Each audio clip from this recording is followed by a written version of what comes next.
Board of Appeal for Tuesday, June 13, 2017 is now in session. Just a reminder, make sure your cell phones are off. And if you need to have conversations, please take them outside of the room. The acoustics in here are not very helpful to us. Sometimes it's difficult for us to hear what's being said at the table. In conformance with the open meeting law, I'm informing you that this meeting is being live streamed and will be available online. Also, some of you, I see new faces here. If you are here to speak on a project, we are here to really gather information, new information on the project. So if somebody who's speaking either in support or in opposition has already stated your concern, please just put your name and address on the record. The more new information we get, the better. Also, the opinions of the Mayor's Office of Neighborhood Services and the BRA are advisory to this board, so please make sure your testimony is concise. Mr. Fortune? Good morning, Madam Chair, members of the board. The first order of business is the approval of the hearing minutes of May 23rd. We need a motion. Motion to approve. Second. All those in favor? Aye. Any opposed? I'd also like to make sure that we approve the minutes of 3 Bingham Street. I think that was missing from an earlier agenda. So may I have a motion? I will motion to approve 3 Bingham Street. Is there a second? Second. All those in favor? Aye. Any opposed? Motion carries. Madam Chair, calling the first case, BOA 224-964, 749 East Broadway. We have a letter of withdrawal, so I'll make a motion for denial without prejudice. Second. All those in favor? Aye. Any opposed? Motion carries. Calling next case, calling BZC 33486, 312 Spring Street. Name and address for the record, please. Mike Philbin, 29 Farragut Road, South Boston. Please tell us what you're requesting. I'm requesting an additional extension on the approval. We have had the plans in with the ISD since late March, and I have letters, email correspondence to prove that they're just still working on reviewing. The plans were actually misplaced. When was this approved? It was approved originally on September 23rd, 2014, and then we recently received a extension on it because we've been working with the city and the building department to get approvals. You received an extension from this board? Yes. When was that? The extension, it was a 6-month extension that expired on September 6th. So it would have been March 6th to, June 6th. So it would have been December 6th to June 6th would have been the 6-month extension. So it expired last week. Yes. Just a heads up that you have to keep on top of these because this is essentially an expired project. Understood. Okay? So the reason we're extending, I mean, we've had the plans in. I have correspondence from the building department. The plans were misplaced over there. They've since found the plans, and I've been attempting to contact the plan reviewer to get an update. So given that there are extenuating circumstances, may I have a motion? Madam Chair, before I just reading the, it was originally a scheduled hearing of March 28th, 2017. The Board of Appeals voted to approve an extension for 6 months ending June 4th of 2017. Okay, thank you. May I have a motion, please? Motion to extend. 6 months? Sure. Sure. Okay. Second. All those in favor? Aye. Aye. Any opposed? Motion carries. You're all set. Okay, thank you. Calling the next case, calling BOA 397-922, 1465 Commonwealth Avenue. Name and address for the record, please. Hi, Mary Marshall, 155 Seaport Boulevard. Good morning, Madam Chairperson and members of the Board of Appeal. I am here seeking just to confirm this matter appeared before the board first in 2014. It's a low to moderate income project with a veteran's preference in Brighton. It then went through 2 years of MHC review. We came back before you in 2016 in September to request final arbiter approval. What the request before you today is just to confirm that the effective date of the relief dated from the final arbiter approval because of the project changes. And so that it would, the 2 years to exercise the relief would go until 2018 September. We have, since we came before you, Brighton Marine has been working on the disposition of the buildings on the site. We've worked through the Mass Historic Commission requirements. It looks like we're now finalizing our construction contract and going to financing, so this is just a matter of clearing up the record. May I have a motion, please? Second. All those in favor? Aye. Thank you very So much. this is to confirm the extension to 9/18. Yes, yes, thank you. Calling Board Final Arbiter, calling BOA 554022, 42 Dennis Street. Okay, so we're going to call the next case. We're going to hold on to that one. Calling BOA 565519, 388 to 390 Blue Hill Avenue. Name and address for the record, please. April Edwards, 388 Blue Hill Avenue. Please tell us why you're here. Okay, so I originally petitioned for change of occupancy from my landlord because I'm opening a restaurant at 388 Blue Hill Ave. And that came before us when? In January 2015, Okay? and that was approved. Then I tried to change it to, because it was restaurant with takeout, and I tried to change it to takeout with restaurant, and I was mistaken. That's why I have a new letter here that says that I was petitioning to change the occupancy to 388 Blue Hill Ave to read restaurant with takeout and not, to read takeout with restaurant and not restaurant with takeout, and I was mistaken. The change of occupancy can remain the same. Upon review, there is room for 5 tables with 3 to 4 chairs on each, standing room for 8 to 12 people. I appreciate the time spent on this matter, and we at Wings and Tings plan to serve the community with high-quality food and great customer Excuse me, service. so that was exactly what was submitted in 15, January 15? Correct. Same number of seats, same number of same amount of standing room? Yes. Okay, so did you ever come in for an extension of that use? I didn't need an extension. No, I haven't. Is the restaurant up and running? No. Okay? Mr. Bazzani, do you have the plans? I do. Drawings are adequate. Okay, may I have a motion, please? Motion to approve the extension. Second. All those in favor? Aye. Any opposed? Was there a proviso of design review? Sorry. Okay. Was there a proviso for design review, Mr. Bazzani? The only design review would be simply signage. Okay. Okay, so you're all set. Good luck. Thank you. Calling the next case, calling BOA 696981, 317 Belgrade Avenue. Name and address for the record, please. Yes, Pucho Trabuco, New Trabuco Architects. To my left, to my right, at the Sean Morrissey, which is one of the developers, and Michael Ford is one of the developers.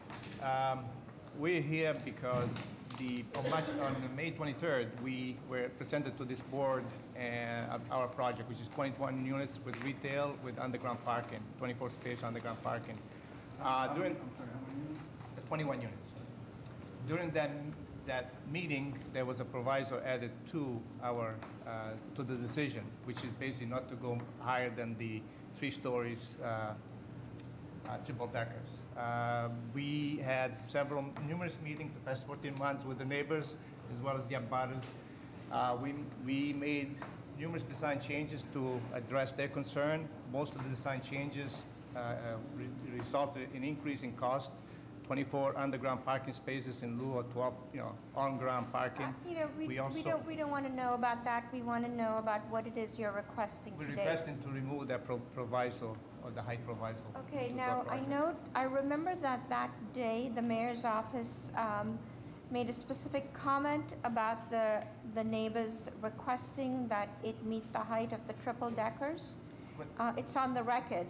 So I just need to hear back from the mayor's office if there is any thought on that. So maybe we need to hold off until we have the representative from Rosendale here to speak on it.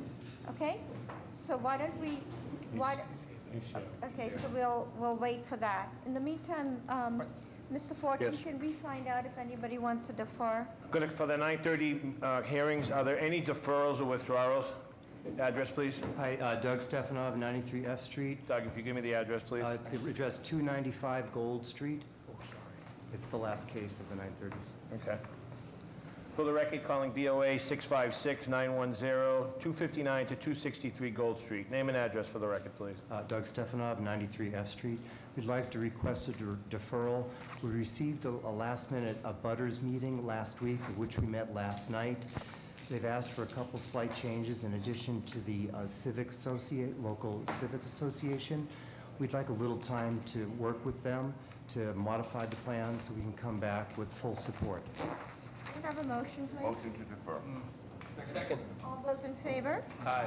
Any opposed? The date, please. August 29th. Thank you all very much. Okay, see you at August 29th at 11:30. Address, please.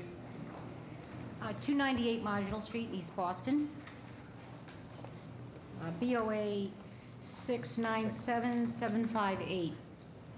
We are requesting a deferral on this matter. Short Yeah, we just deferral- call, I got to call in for the I'm record sorry. first. Calling BOA 697-758, 298 to 298C Marginal Street. Name and address for the record, please. Diane Modica, attorney, 24 Haynes Street, East Boston, Massachusetts. Please tell us why you're requesting a deferral. Yes, Madam Chair.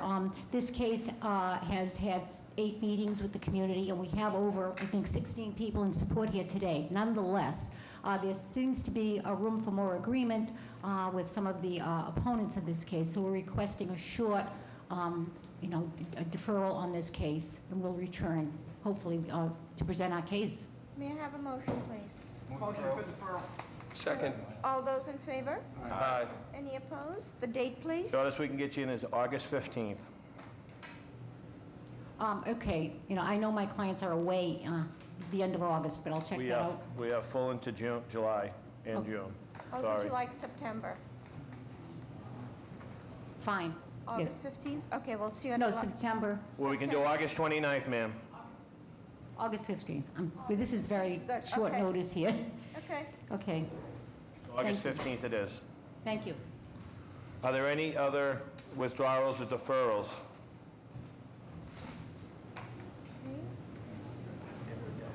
Hearing none? Okay. Chair. Is the representative from the mayor's office here representing for Rosendale here? Okay, Name and address, please. Name. Dan Murphy, Mayor's Office of Neighborhood Services. thank you for speaking on this matter. As my memory, as the record shows, and my memory reminds me, is that at the meeting in May, there was a request that the building at 317 Belgrade meet the height of the triple deckers that are abutting it on one side and across the street. Can you clarify, please? Yes, during the community process, I would say that for the most part, the community was in support of the project, but as the process continued, I would receive emails, and they felt that, some of the information given during the presentation was implying that they met the height variance, and the support that they offered was with the adjustment to the height variance. So although they agreed with the project, I think there was a disconnect between the community and the developer, thinking that they were supporting the actual height variance, that they weren't seeking relief for it. So the mayor's office position was saying, kind of taking that under consideration, that although the community was in favor of the project, there was some miscommunication as to whether or not the community was supporting the relief for the height variance on the street. So it sounds like there needs to be some clarification between the developer and the community? Because we approved it with the proviso that it meet the height of the triple deckers. However, the applicants are here before us to request increase the height. What is the height that you're proposing on your project? 42 feet versus the 35. I think that they actually had a thorough community process, and in general, the community was supporter of all the other elements and to the project. And as it actually progressed and it was approved, there was more information kind of that came in afterwards that was supportive, saying that it would be a welcome thing to the neighborhood. Okay? Okay, so, Can I just ask a question? go ahead. Welcoming the neighborhood with the additional height or without? Yeah. Well, it was just, I'm sorry. you know, after the fact, there were some communications from the neighborhood saying that they were pleased with the project being approved and coming into the neighborhood. But were they pleased with the approval with proviso? That's what we need to understand here. Yeah, I'm not certain the community agrees with that. Does the Office of Neighborhood Services have a position on the applicant's request? Yeah, I would go on record of support Supporting the Yes. attempt to increase the height? to remove proviso. Okay? No, but the reason the proviso was put on was because the mayor's office, that was part of their reason for coming forward in approval. So that has now changed? Well, I think that during the time it's been clarified by the community after the fact when I was getting information about the project being approved as they thought it to be, which they seemed to be pleased with. Dan, can I ask you a question? Yeah. Just for clarification from my side. What they're asking us to do is remove the height restriction, okay? That it's not level Yes. with the rest of the three families. Yes. Are you telling me or the board that you believe that that's what the neighborhood wants to support, the height that they need, the 35 to 42 feet? Is that what you're saying? I think that in general, they're supportive of the project overall. Okay, so, you know what, I just because there's enough conversation here, I'd like to make sure that the community is aware of what's going on, so I would like to make a deferral, have somebody make a motion for deferral, which will allow you to have a meeting with the abutters, just so that everybody's clear on what is really going on here, okay? Motion to defer. Second. All those in favor? Aye. Thank you. Just a question on the deferral. How fast would you be able to have a meeting? As soon as you can, because I'm sorry, I'm asking the mayor's office. I can check my schedule and have it as soon as possible. Thank you. And Thank we'll you. call it at the we'll put it on as a call of the chair. Can I make a little statement, please? Let's just wait for the community meeting and then we'll go for it, okay? We'll go to G-Card 930, calling BOA 707140, 89 Beacon Street. Name and address for the record, please. Morning, members of the board. Stephen Greenbaum, 200 High Street, Boston. With me is my associate attorney, Ashley Feldman. We're here for approval of our application for an Article 32 permit for work that we expect to do at 89 Beacon Street. You should have in your package a copy of a letter of approval from Boston Water. We have that, sir. And you also have a letter from our engineer, the no harm letter. So please go ahead and tell us what you're proposing to do. What we're proposing to do is to take the building, which is currently a 7-unit apartment building, completely rehab it into what we expect to be 2 units, one of 3 floors, one of 2 floors, that will be all brand new. We expect these to be condominiums, which will be sold at some point. We expect construction to begin probably in September. There are still some tenants in the building whose leases expire at the end of August, although I will tell you that when my clients bought the building last fall, we immediately notified all tenants that we would be not renewing leases and would expect the building to be vacant. We've also provided relocation services for all the tenants to ensure that the transition is as smooth as possible. And because we're in a district that requires a water recharge system when there's major construction to be done, we're applying here today. We have our approval from Boston Water and Sewer. We have our engineer's no harm certificate, and I believe that plans have already been filed. Okay. And I know Christian had outreach to us. Was did his communication state that he was satisfied with it? Yes. May I have a motion to that effect for approval? Motion for approval. Second. All those in favor? Aye. Any opposed? Motion carries. You're all set. Good luck. Thank you very much and good day. Calling the first case for 9:30, calling BOA 687-533, 51 Breed Street. This is to erect a 6-unit residential dwelling with 6 parking spaces, the existing building to be raised. The violation is Article 53, Section 9, the location of the main entrance does not face the front lot line. Article 53, Section 8, the MFR is forbidden in the 2F sub-district. Article 53, Section 56, insufficient number of spaces proposed. Article 53, Section 9, the insufficient lot width of 40 feet required. Article 53, Section 9, excessive FAR, 0.8 is the max. Article 53, Section 9, the building height is excessive, 35 feet maximum. Article 53, Section 9, the insufficient side yard setback, 7 feet is required. Article 53, Section 57, the rear yards of through lots in Gladstone Street is set back and insufficient of 15 feet is required. Article 53, Section 9, the number of allowed stories has been exceeded by 2.5 stories, the max. Article 53, Section 54, screening and buffering, none is proposed.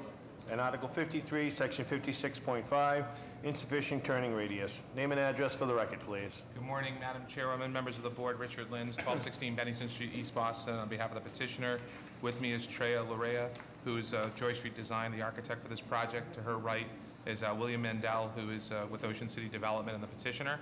As the secretary indicated, this is a proposal to erect a 6-unit dwelling on an existing 300 square foot lot. It is a through lot that has frontage on both Gladstone Street and Breed Street, located in the Orient Heights section of East Boston. This proposal would add 3 units on the Breed Street side and 3 units on the Gladstone Street side. Because of the slope of this parcel, we are proposing a height that would be in excess of what the zoning code permits with respect to the portion of the property that's located on the Gladstone Street side. There'd be a total of 6 parking spaces, which would be 1 parking space per unit. 3 of those would be accessed from a garage on Breed Street, and 3 of them up on Gladstone Street as well. The unit sizes range anywhere from 880 square feet up to about 1,500 square feet for the duplex units that are located in the upper levels. This is a mix of 1, 2, and 3 bedroom units. This is intended for home ownership and will be a condominium project when completed. Presently, the property includes an existing 1-story commercial building which has been used for various items, including auto repair and social club. I think the neighborhood was happy to see this proposal making way to eliminate that particular use. We did have a very extensive community process on this, including a presentation before the Orient Heights Neighborhood Council, who voted in support of this proposal. We can answer any questions that the board has. Can you speak through the violations, especially the parking violation? Sure. With respect to the parking, I believe there were 2 matters cited. Insufficient off-street parking. For 6 units, you require 1.5 spaces per unit, which would require a total of 9 parking spaces. We are providing 1 parking space per unit. The parking in this area is not particularly challenging, especially up on Gladstone Street, where the nearest direct abutter across the street is the Sons of the Divine Province, the Madonna Shrine. There isn't any residential along that side of the street, and parking is available. The neighborhood did not have a particular concern over the parking based upon the fact that we were providing at least 1 parking space per unit. Tell us about the proposal, the part of the proposal that looks like this. I don't know which street is this. Is that Breed or Gladstone? That would be Gladstone. So tell us about that, the garages. Are there 2 sets of garages there? There are 2. One of them accommodates 2 vehicles, and one would accommodate a single vehicle. And that's shown in the plan, Madam Chair, on the 2nd page of the floor plan. And looking at the streetscape, it just looks like it's somewhat different from the rest of the buildings on the street. We do hear that a lot as we are presenting more and more of these in the neighborhood. I think that there's no particular defined character in this section of Orient Heights, unlike other neighborhoods like Eagle Hill and Jeffries Point, where you have a specific type of architecture. I think you have a difference of probably just triple deckers. Just looking at the houses up and down the street. This This does not present that open face to the street, either through decks or, you know, windows or something at the ground level, at the street level. Understood. Okay, the other thing is, looking at the BRA's comments, they basically say that 5 of the 6 units face either street. However, 1 unit is completely interior to the building and has compromised access.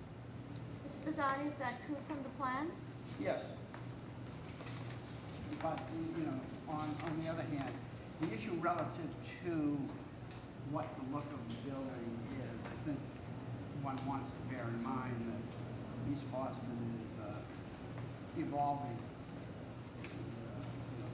certainly in many other areas on the street, and even up on Gladstone, there are now adequate, contemporary buildings that are making the transition. If I could add, I mean, I think the Orion Heights neighborhood is probably the most sensitive to design issues because it's a little bit more of a traditional neighborhood where they're used to the traditional design. They actually worked with us on our first iteration of this, and we're encouraged by the changes that we had made, and accepted this and voted to support it based upon the changes that we had made based on their comments. Ms. Bizzardi, here are the plans. The drawings are adequate. There is a comment by the BRA talking about one unit that is completely interior to the building with Well, compromised it faces out access. onto an interior courtyard. It faces a courtyard, okay. I mean, they've created a courtyard, this unit faces onto that courtyard. Okay. Any other questions from the board? Is there any request for building code relief here? We're not requesting building code relief. We know there was an initial citation of the building code, but we intend to comply, and that had to do with accessibility. That was not before us. So the, okay. And the BPDA's position on the denial of the 6 parking spaces, is that current or is that previous from prior? What do you mean prior? The prior iteration of the set of plans. Is that based on, is that the current position? Of the Yes, it is. And again, we're in support of the 6 units. Our, when we were looking at the plans itself, our recommendation for denial of the 6th space and have it just be 5 is just to make that interior unit bigger So that is for the street, on Gladstone. the eyes on the street concept. Yes, ma'am. Okay. So, Is anybody here to speak in support of this proposal?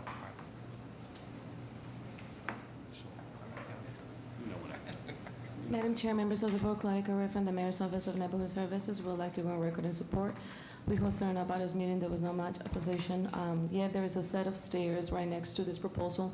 The residents have asked that they do work on the stairs, maintain a mint list, provide some lighting to the stairs. They're very dark, and also do some nice landscaping. Thank you. Excuse me, is that set of stairs maintained by the city? it is. Good morning, members of the board. Salvatore Lamontina, City Councilor representing East Boston. Want to go on record in support of this project. I live in that particular neighborhood and go by that eyesore every single day. I'm excited for this development, particularly because of those stairs. Sometimes those stairs, young folks hang out there and they drink and they break bottles, and it'll be nice to have a set of eyes on the stairs. So with that, I urge you to support this project. Thank you. Is anybody here to speak in opposition? May I have a motion, please? Like a motion to approve with the proviso, and I want to ask a question to Councilor. Does your client agree to maintain and repair those stairs?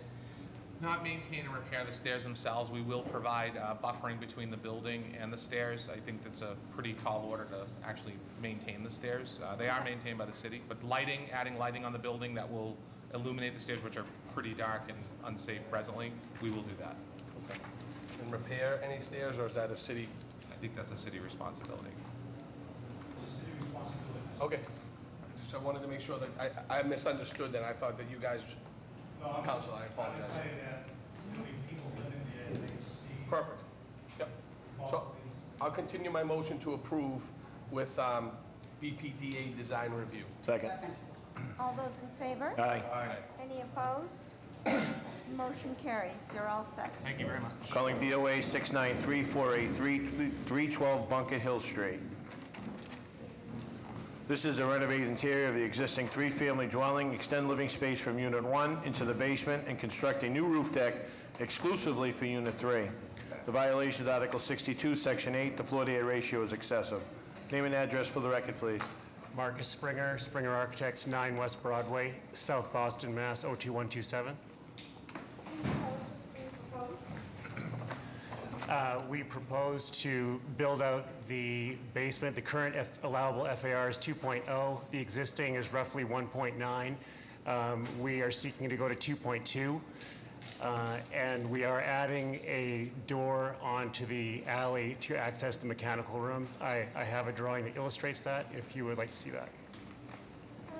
So you're extending living space, and what is the use of the space in the basement? So it will be part of a duplex. So it's currently a 3-family, and it will be a proposed 3-family as well. So the first unit will be the basement and the first floor, and then 2 units above that. What will be in the basement? 2 bedrooms, 2 bathrooms, and an office. And in the back, there will be common laundry and trash area, and a mechanical room. And you have a roof deck also proposed? Yes. Okay. How are the plans, Mr. The Pizzani? drawings are fine, however, they do not reflect the changed entry into the utility room. Do you have a copy of that drawing? Yes. Yes. Oh, I believe there are copies there. Any other questions from the board? What's the access? I don't know a set of plans. What's the access to the roof deck? The access to the roof deck is via stairs and then a roof hatch, it's sort of an 8-foot long, it's not a custom thing, it's off-the-shelf Bilco roof hatch. That's shown, called out on the plans as well. And the ceiling height of the basement? The ceiling height on the basement's 8 feet. You'll be sprinkling the building? Yes, the building's fully sprinklered. The alley that now provides the access to the utility room is a public alley, private alley? I think it is a private alley. I'm not sure. I don't think it's public. It's just under 6 feet wide, and it's pedestrian only. And I believe the property lines. Let me see.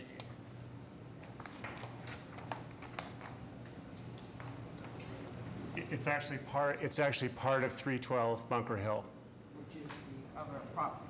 which is this property. This property? Yes. Okay, thank you. Any other questions from the board? Is anybody here to speak in support of this proposal?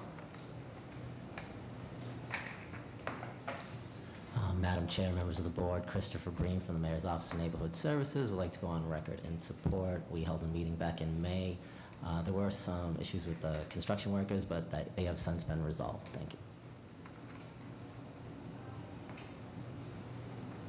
Good morning, members of the board. Salvatore Martinez, City Councilor. Representing Charlestown, love to go on record in support. As Chris says, there has been abutters meetings, and they support it. Thank you. Is anybody here to speak in opposition? May I have a motion, please? Motion for approval with BPDA design review. Second. All those in favor? Aye. Any opposed? Motion carries. You're all set. Thank you. Calling BOA 706-287, 7 Belmont Street. This is to extend living space into the basement, build a new roof deck, pour a new slab, and construct structural columns and beams. Violations Article 62, Section 8. The excessive FAR 2.0 ratio is the max. Name and address for the record, please. Douglas McDonald, 3A Longwood Place, Charlestown, Mass. So please tell us what you're proposing. A roof deck and then living space in a bedroom and a bathroom on the, Okay. You kind of heard the questions we asked the previous applicant. So can you please speak about what will be in the basement, the proposed use, and how the access to the roof deck will work? So in the basement, there's stairs going down. There's a bedroom in the back, a full bathroom, and some open living space, and a laundry room, and a mechanical room. And on the roof deck, there's a hatch going up to the roof. And this is a two-family? It's an existing two-family, yes. Two-family, okay. How are the plans, Mr. Pisani? Plans are adequate. There is clear entry from the first floor unit into the basement, restricted only to the first floor unit. And the roof deck is only accessible to the second unit, or is it for the entire building? Just for the second. Just for the second? Yes. Okay, any questions from the board? And again, the roof deck is accessed by roof hatch, not head house. Thank you. Is anybody here, any questions from the board? Is anybody here to speak in support of this proposal? Madam Chair, members of the board, Christopher Breen from the Mayor's Office of Neighborhood Services would like to speak in support. We had a meeting about a month ago that was lightly attended, and everyone there was supportive of the project. Good morning, members of the board. Salvatore Martino, City Councilor representing Charlestown. I love these easy ones. I want to go on record support. Mr. McDonald does some good work in Charlestown, so please record me in support. Thank you. Is anybody here to speak in opposition? May I have a motion, please? Motion for approval, BPDA design review. Second. All those in favor? Any opposed? Motion carries. You're all set. Good luck. Calling BOA 701-132, 113 Pembroke Street. This is construct a roof deck and a rear deck, a third floor projecting 6 feet into the rear yard and supported by brackets. Structurally modify the existing second floor deck with no change in dimensional footprint, and create a new opening on the second and fifth floors for new doors and windows. The violations, Article 64, Section 9, insufficient rear yard setback for proposed rear deck. Article 64, Section 9.4, townhouse row house extension. Any project that involves an extension of a townhouse or row house into a rear yard where such extension involves the addition of a balcony above the first floor. Name and address for the record, please. Good morning, Madam Chair, members of the board, Attorney Derek Small. I have a business address of 15 Broad Street in Boston, Mass. With me today is Sean Kennedy from Kennedy Design and Build, who's the architect for the project. Today we're seeking relief to erect a third-level rear balcony off the back of a row house. The dimensions of the balcony are approximately 6 by 18. The violations are rear yard setback and row house extension. The required setback is 20 feet. We're proposing 14. On May 25th, we had a community meeting with the Mayor's Office of Neighborhood Services in which a number of residents came out, spoke in support of the project. This time, we'll take any questions that the board may have. Okay. How are the plans, Mr. Pisani? The drawings are adequate. Any questions from the board? Is anybody here to speak in support of this proposal? Good morning, Madam Chair, members of the board. Sam Chambers, Mayor's Office of Neighborhood Services. We would like to go on record in support. We did hold a successful abutters meeting where all the residents there were in support of this application. We would like to go on record in support. Thank you. Good morning, Madam Chair, members of the board. Gary Webster on behalf of Council President Michelle Wu. We'd like to go on record of support. Is anybody here to speak in opposition? May I have a motion, please? Motion for approval, BPDA design review. Second. All those in favor? Aye. Any opposed? Motion carries. You're all set. Good luck. Calling BOA 684-153, 11 Rutland Square. This is to extend the lower level and back of the building and incorporate a garage entrance. In addition of a roof deck, expansion of rear openings, and installation of new windows, include a full garden rehab by removal of all existing floor plates and stairs to the original plans. The violations, Article 32, Section 9, G-card enforcement, new foundation in the rear, and Article 64, Section 9, dimensional regulations, townhouse row house extensions into the rear of the yard. Name and address for the record, please. Good morning, Madam Chair, members of the board. Mark Lacasse, 75 Arlington Street, Boston, Mass., the attorney for the applicant Arc Design Incorporated. This is a proposal to renovate an existing single-family home. It's a complete gut renovation. The matter before you today involves 2 conditional use permits, one for the groundwater conservation overlay district recharge system, and the second for an extension into the rear yard under Article 64, Section 9, because it involves the addition of gross floor area exceeding 50 square feet, and that is the garage extension as shown on the plans at the garden level in the back of the building. We have speak to the G-card enforcement? Yes, we have the letter from the Boston Water and Sewer Commission approving our G-cod system, and I'd like to submit that for the record. We have that letter, sir. Okay, thank you. Okay, and tell us about this extension into the rear yard.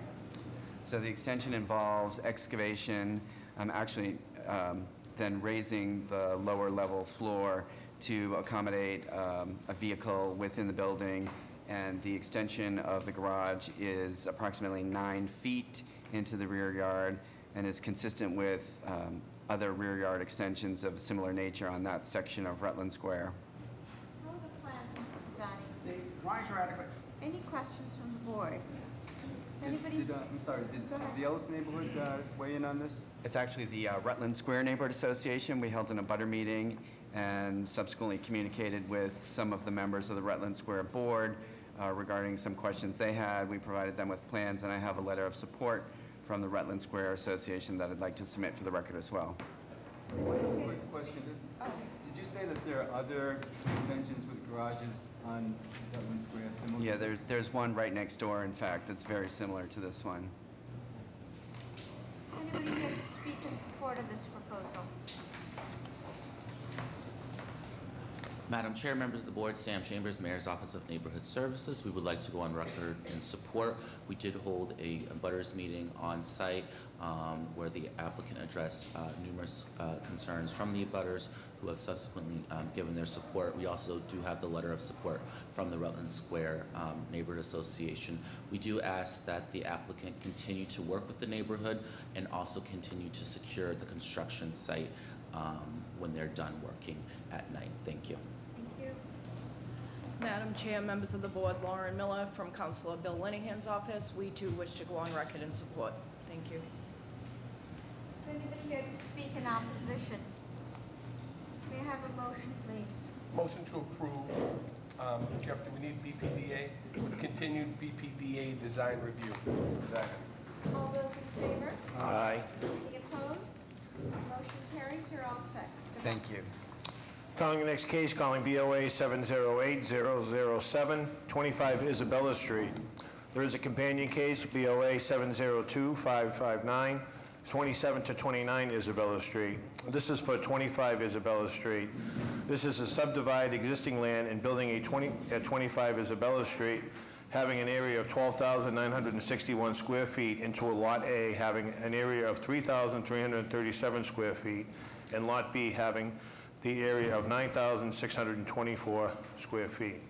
To combine lot with A with the existing land at 2729 Isabella Street. There is building code, subdivide existing land and building to 25, having 12,961 into Lot B at 2729.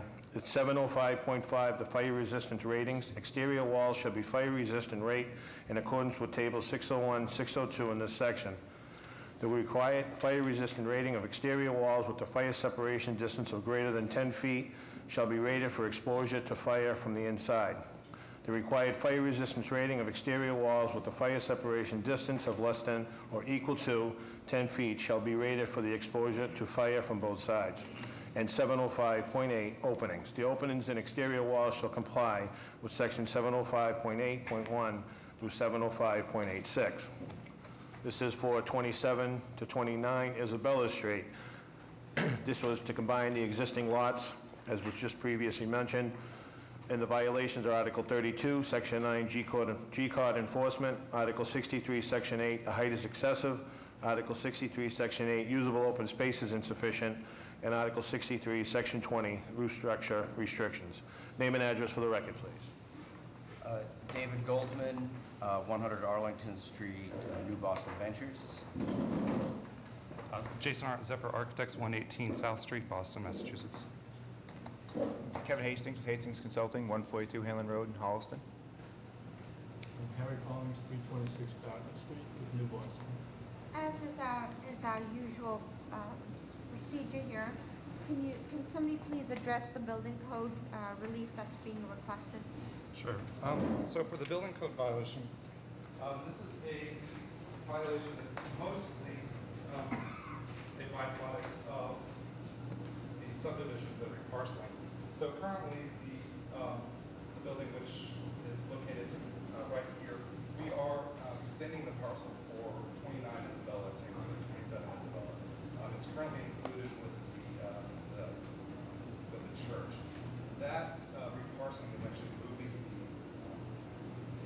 property line right next to the church. So specifically, it's causing a technical fire separation issue. What we're doing in that process is we're actually introducing a permanent easement within the alleyway, which is a greater than 10-foot alleyway, I would say, during the deed restriction program. That's a deed restriction. Effectively maintaining the fire risk of that alley. Additionally, which gives us the ability to fire rate from one side. And additionally, to improve the situation, we are sprinkling the entire 27 Isabella on the inside of automatic sprinklers, providing fire protection at the inside of the windows. Okay, how about the openings? The openings, sorry. So the openings are going to be sprinkled on the inside for 27 Isabella. And we set currently at with the separation of 10 plus feet, will allow a 45% opening in our building for a sprinkler system. We're sitting at about 17%. And if I can just add to what Jason said, this is an existing condition which we are improving. Just so you understand that it's just a result of the subdivision which created the violations. And by adding the sprinklers and by maintaining the 10 feet, we're actually making the situation significantly better than it currently is. Mr. Pisani? Yes, I've had the opportunity to sit down with the proponent and the code consultant on this project. This is very similar to relief that we've granted at least 3 or 4 other times, once at W Station, once at Christian Science Monitor. And I think in this case, I make a recommendation to grant the relief requested. They recognize the condition, the position of sprinkler heads at the windows in the fellowship building. I think goes a long way towards ameliorating any issues. Make a motion to grant building code relief. All those in favor? Aye. Any opposed? Motion carries. Now, please, can you speak to us about both 25, 27, and 29 Isabella Street?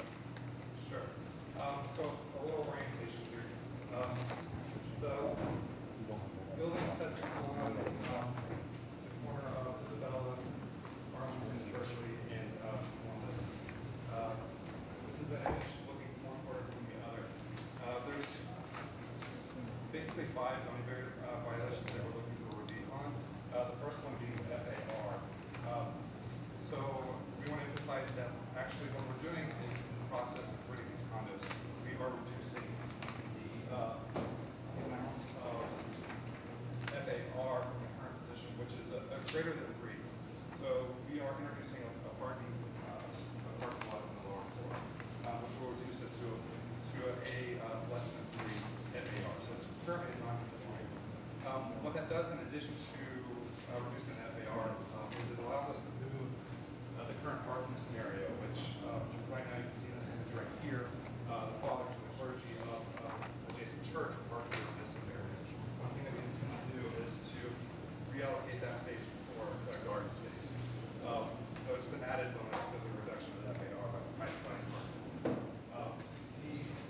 The next element that we're looking at is the introduction or the violation of height in the roof deck, which are rather also a condition of the existing condition for the roof deck. Currently, the building sits at 60 feet 11 inches. We're proposing a very minor addition to the height to accommodate the roof decks. The roof decks, which are in line with the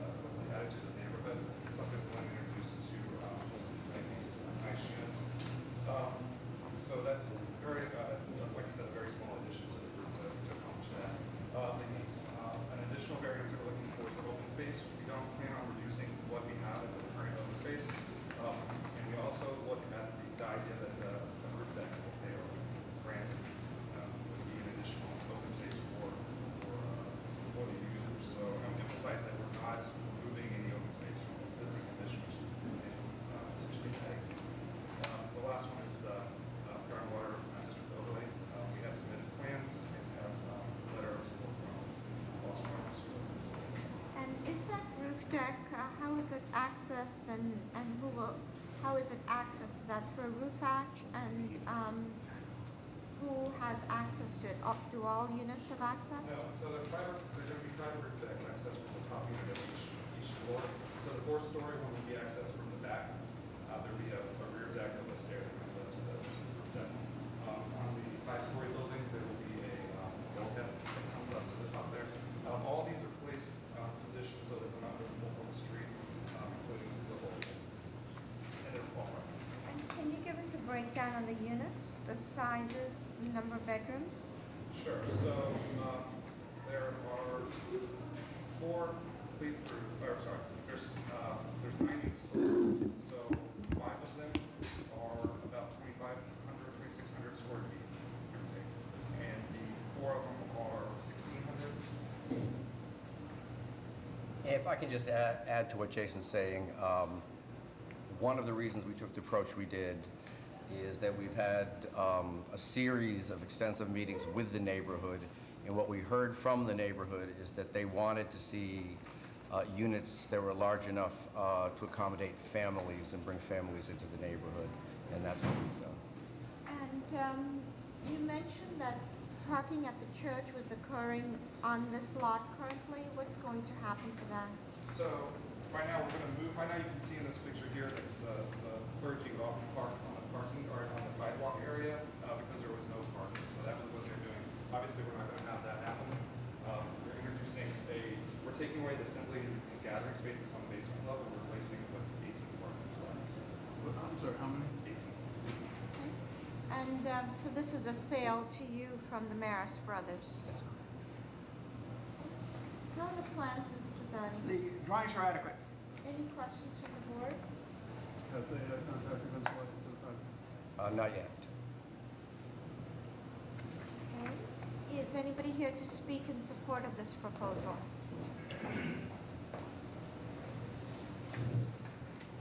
Madam Chair, members of the board, Sam Chambers from the Mayor's Office of Neighborhood Services. We would like to go on record in support. This building at the entrance to Bay Village has been in this state for some time now, and the neighborhood and the Mayor's Office are excited that something new and what the neighborhood would like, including more families, is coming into the neighborhood, so we'd like to go on record in support. We also do have a letter of support from the Bay Village Neighborhood Association, and we held a very successful abutters meeting where all those that were in attendance were in support as well. So we'd like to go on record in support. Thank you. Madam Chair, members of the board, Lauren Miller from City Councilor Bill Linehan's office. We too wish to go on record in support. Madam Chair, members of the board, Gary Webster, on behalf of Council President Michelle Wu, we'd like to go on record of support. Madam Chair, members of the board, Minor Perez, representing the Carpenters Union, would like to go on record in support of this project.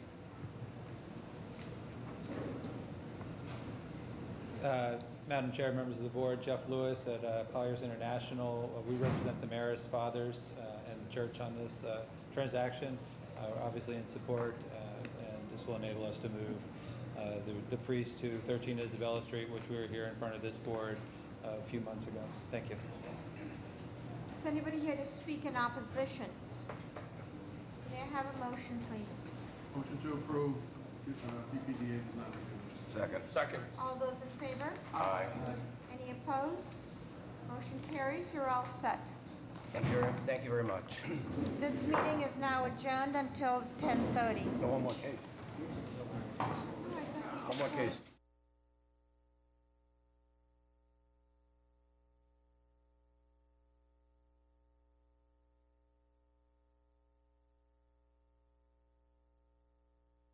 Building into a 3-unit condominium and construct a roof deck. The violations, Article 32, Section 4, G-code applicability. Article 63, Section 20, access to roof deck must be via hatch or bulkhead per zoning regulations. Article 63, Section 8, new balconies above the first floor shall be conditional use. Article 63, Section 8, excessive FAR. The extension of living space into the basement worsens the existing excessive FAR. And Article 63, Section 8, insufficient rear yard setback. The 8 feet height fence triggers the rear yard setback. Name and address for the record, please.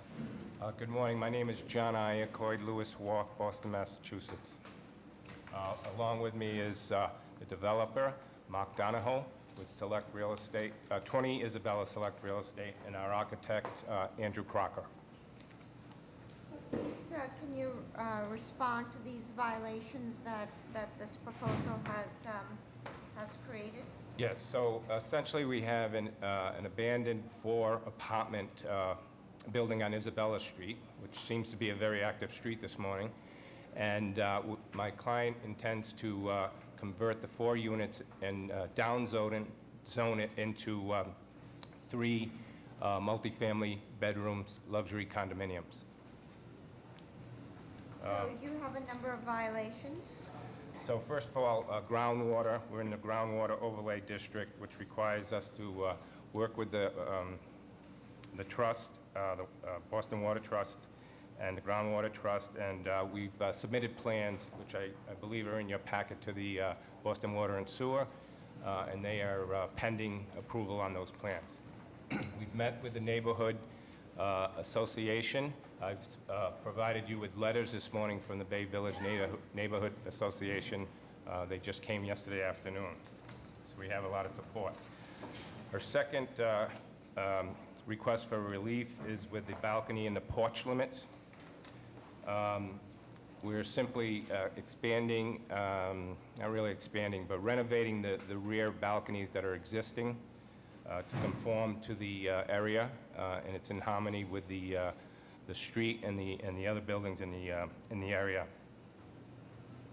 A third is our dimensional requirements for the increase in the FAR. Currently, the FAR is 2.26. My client intends to refurbish the lower level to increase it to approximately 2.83. So there is just a nominal increase in the FAR. And what is the use of the space in the basement? The lower level will be used as the lower level of a duplex unit, and it'll be provided bedrooms and living area. There'll be 2 bedrooms in the lower level. And what's the floor-to-ceiling height? It's projected to be 9 feet. Currently, right now, it's just under. Okay. So go ahead. Did you mention 2 bedrooms in the basement? Yes. I'm sorry, he misspoke. There's going to be 1 bedroom in the basement with a kitchen and a living room. I'm sorry. So continue. Our fourth request for relief is with the 8-foot fence in the rear. There are other 8-foot fences already there, and we have a large fence in the back which exceeds 8 feet, which has barbed wire along the top. We'd like to take that down and continue the 8-foot level, which would be in harmony with the neighbors and the abutters next door. So is that 8-foot fence just on one side or both sides? The 8-foot fence that is existing, the chain link with the barbed wire across the top, is to the property behind on Cortez Street, and it goes 3 buildings wide. Okay, so you want to create enough of a screen between your property and that bar? So my fence will be right up against their fence, but I don't want to look at the barbed wire. Okay.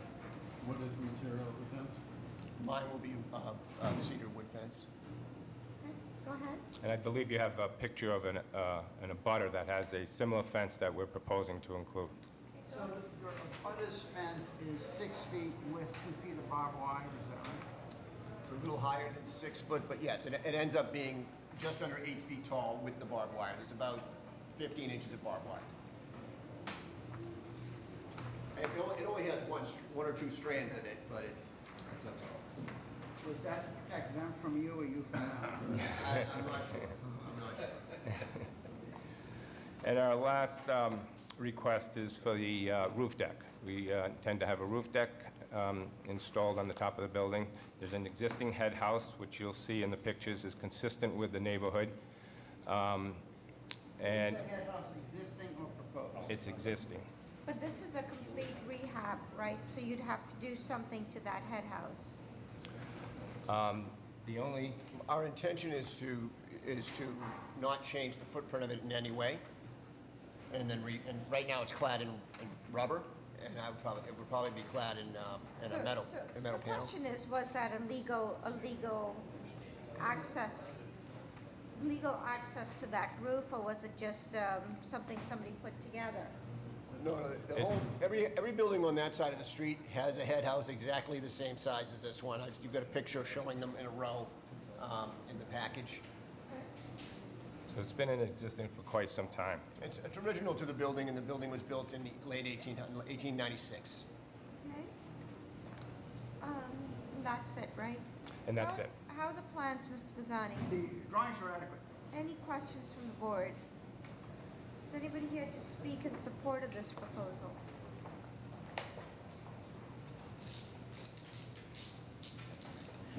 Madam Chair, members of the board, Sam Chambers from the Mayor's Office of Neighborhood Services. We would like to go on record in support. We did hold an abutters meeting where no one showed up, and they do have a letter of support from the Bay Village Neighborhood Association as well. So we'd like to go on record in support. Thank you.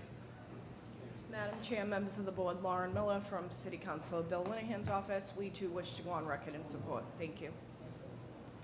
Is anybody here to speak in opposition? May I have a motion, please? Before a motion is made, you actually haven't completed the process of GCOT approval, correct? We have plans pending with them. We have not, they have not been final. Is there anything you would do with the whole signature? We have met with Mr. Simonelli, and he has, he's aware of the plans, and he has given us initial support. May I have a motion, please? Motion to approve DPD design review, but hold the signature pending GCOT approval. Second. All those in favor? Aye. Any opposed? Motion carries. We're going to be taking a 5-minute break, and then we will reconvene. Madam Chair, hold on, Madam Chair. No, just one. Is Dennis Street here? Yes. Or we can get them after. Excuse me, can I have one clarification? I'm sorry, I didn't hear the whole motion. The motion was for approval, BPDA design review, but you have to hold signature until we have the GCOT. So when you say BPDA, are we talking about? What used to be VRA. That's standard. Okay, so let's get back to the agenda. I didn't realize we had skipped a case, so let's go back. For the record, Madam Chair, we're going back to Board Final Arbor at 9:30 this morning. The case BOA 554-022, 42 Dennis Street. Name and address for the record, please. Maya Tal Baker, 42 Dennis Street. So please tell us why you're here. We already went through the zoning approval, and the plans examiner asked that we go through a BRA design review, which we did. This is a final plan approved by the BRA. The main change is that the parking that was sort of in front, it was where the ground floor deck, there was 2 parking spots there, and the BRA felt like it wasn't typical to the neighborhood, and they asked that the building look more like a typical triple decker, so they asked that the parking move to the back. Mr. Bazzani, do you have the plans? We do. We have the BRA, BPDA stamped drawings dated 6/6/17. And is that, And then it does show the parking move to the rear. and is that a reasonable? Yes. Yep. Okay, may I have a motion, please? Motion for approval. Second. All those in favor? Aye. Aye. Any opposed? Motion carries. You're all set. Thank you very much. We'll take a 5-minute break.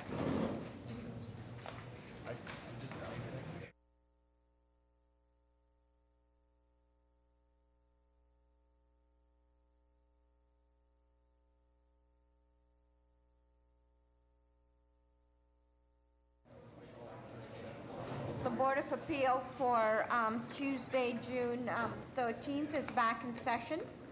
Just a reminder, please, to make sure your cell phones are off. And please take all conversations outside of the room. It's very difficult for us to hear testimony at the table if there's conversations in the back. In conformance with the open meeting law, this meeting is being live streamed and will be available online.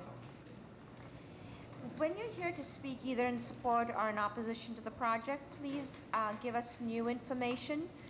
If you do not, if somebody has already expressed your concern or your reason for support, please put your name and address on the record. We hear what the Mayor's Office of Neighborhood Services has to offer, as we hear what the BRA has to offer, but this board makes an independent decision, so we would like you to give us new information. Mr. Fortune? Thank you, Madam Chair. I'm going to call the 10:30 hearings. Are there any deferrals or withdrawals for 10:30? Address, please.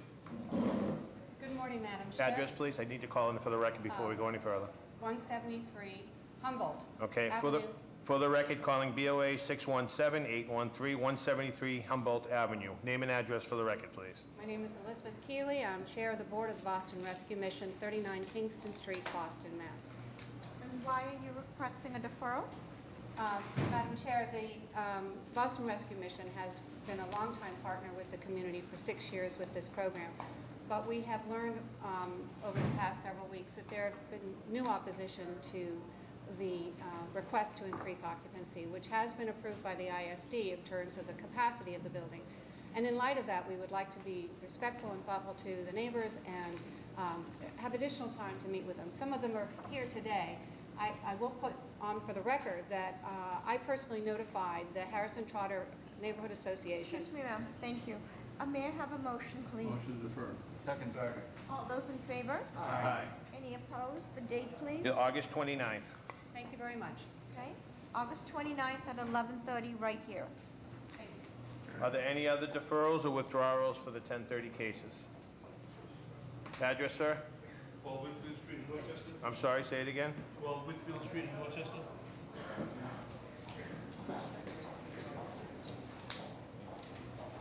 Joseph Lindsay. Hold on a second, sir. I'm looking for the address. Calling BOA 688-842-12 Whitfield Street. Name and address for the record, please. Joseph Lindsay, 24 Greenwood Street, Dorchester. Please tell us what you're proposing. What are you requesting? I'm requesting deferment. I was supposed to meet with the community board, and I was sick, so I couldn't make the appointment. I have a new date with them on June 27th, so I'd like to defer it till after I get their support. Okay. Motion to defer. Is there a second? Second. All those in favor? Aye. Any opposed? The date, please? You also have a date of August 29th at 11:30. Okay, so we'll see you. August 29th. We'll see you then. Are there any other deferrals or withdrawals for 10:30? Hearing none, we'll call the first case. Calling BOA 687-601-889 Harrison Avenue. This is Rosie's Place is looking to build an addition of 17 foot by 13 foot for additional room to their food bank storage area in the rear of the building. They were replacing new frost walls, building new masonry walls, and reloading fire alarm and sprinklers. The violations, Article 8, Section 6, pre-existing conditional uses, and Article 50, Section 29, side yard is insufficient. Name and address for the record, please. Andrew Toh at the Fallon Company, 1 Marina Park Drive, Boston, Massachusetts, 02210. So please briefly describe respond to the violations that have been cited. We're seeking the two reliefs. The first one is a pre-existing conditional use. This is a multifamily zone, and this is a boarding house, so we would like to seek relief on that, continuing the existing conditional use, because we can't change that, and this is an asset to the neighborhood. The second one, the setback requirement for the multifamily zone is 10 feet, and the existing is less than that. We're extending the existing building, and it's approximately 9 feet, so we're 1 foot shy from the setback, and we're seeking relief on that 1 foot. How are the plans, Mr. Pisani? Your drawings are adequate. Any questions? But Go ahead. your existing setback is 8 feet anyway on Correct. the front. Yes. And so what you're proposing is actually It's better. less than that. Correct, yes. Any questions from the board? Is anybody here to speak in support of this proposal? Madam Chair, members of the board, Sam Chambers from the Mayor's Office of Neighborhood Services. We would like to go on record in strong support of this application. As many people know, Rosie's Place does amazing work, both in the South End neighborhood, but for the city as a whole. This is going to go a long way to helping the women that they serve, and so we would like to go on record in strong support. Thank you so much. Thank you. Madam Chair, members of the board, Paul Sullivan, on behalf of City Council, at large, Mike Clarity, go on record in support. Thank you. Is anybody else here to speak in support? I'm Sue Marsh, the president of Rosie's Place, and I'm glad to answer any questions that you might have. Thanks for your consideration. Thank you. Is anybody here to speak in opposition? May I have a motion, please? Motion to approve. Second. All those in favor? Aye. Any opposed? Motion carries. You're all set. Good luck. Thank you very much. Calling BOA 689-186, 644 Massachusetts Avenue. This is to change occupancy to 2 restaurants, offices, and 11 apartments, and construct a new restaurant on the ground floor. New petitions, kitchen, and bar. Violations, Article 64, Section 18. Sit-down restaurant and staff is conditional use. Name and address for the record, please. Hello, my name is Rashi Monglik of McDermott Colty and Miller. The address is 644 Massachusetts Avenue. We're here today to propose 2 restaurants at the proposed address. I have with me Patrick Sharkey and Mark DeLisandro. The concept would be, the name would be Bar Leon, and it'd be a French bistro with a casual feel, seating for 61 people. The appeal, like you said, is a change in the legal occupancy to become 2 restaurants. Currently, there's 1 restaurant there called Turanga. It's next door. We are proposing something unrelated to the existing restaurant. The team behind Bar Leon is the same behind the restaurants of Mistral, Teatro, and Sorolina. And we have done extensive community outreach. The community is very excited about this proposal, and we have a package of several support letters if the board would like to see. Over 50 letters from electeds, from residents from the neighborhood that are excited to see this restaurant go in. Plans, Mr. Bassani.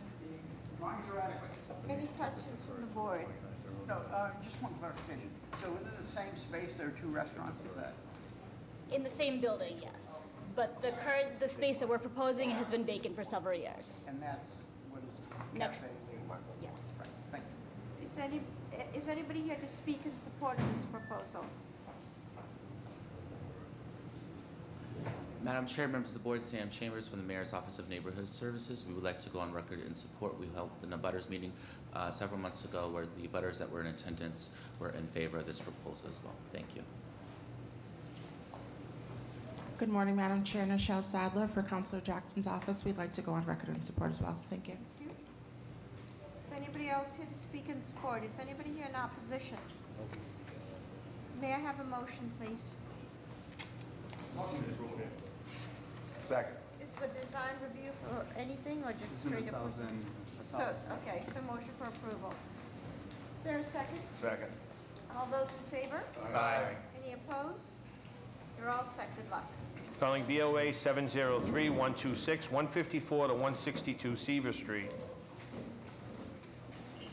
This is a change of occupancy to 154, 162 Seaver for 50 residential unit buildings, combined lot at 154 Seaver and 162 Seaver, with 22,939 square feet.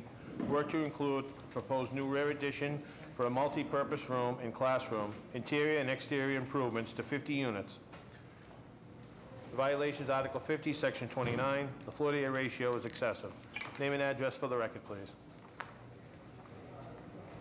Janice Mamayak with Icon Architecture. Jennifer Schultz, Goodwin Proctor. Felicia Jacques, Franklin Highlands Limited Partnership, the owner. So please tell us what's being proposed. So we're here for a single variance for FAR for a pre-existing non-conforming FAR, an increase from 2.6 to 2.74 in order to construct a 3,243 gross square foot addition to the rear of a U-shaped existing Section 8 50-unit apartment building. Of the addition, 3,005 square feet will be subterranean, and that will be an extension to the existing community room in the building to serve both the residents of the building and the neighborhood at large, generally for youth programs after school and over the summer. Only 238 square feet will be above grade, and that'll just be an elevator head house next to an above grade play area for the kids with access directly from the community room. We have had a butters meeting and a meeting of the neighborhood association and have some letters from tenants of the building and from the Garrison Trotter Neighborhood Association and Project Right to submit. Okay, thank you. How are the plans, Mr. Pisani? The drawings are adequate. Any questions from the board? Is anybody here to speak in support of this proposal?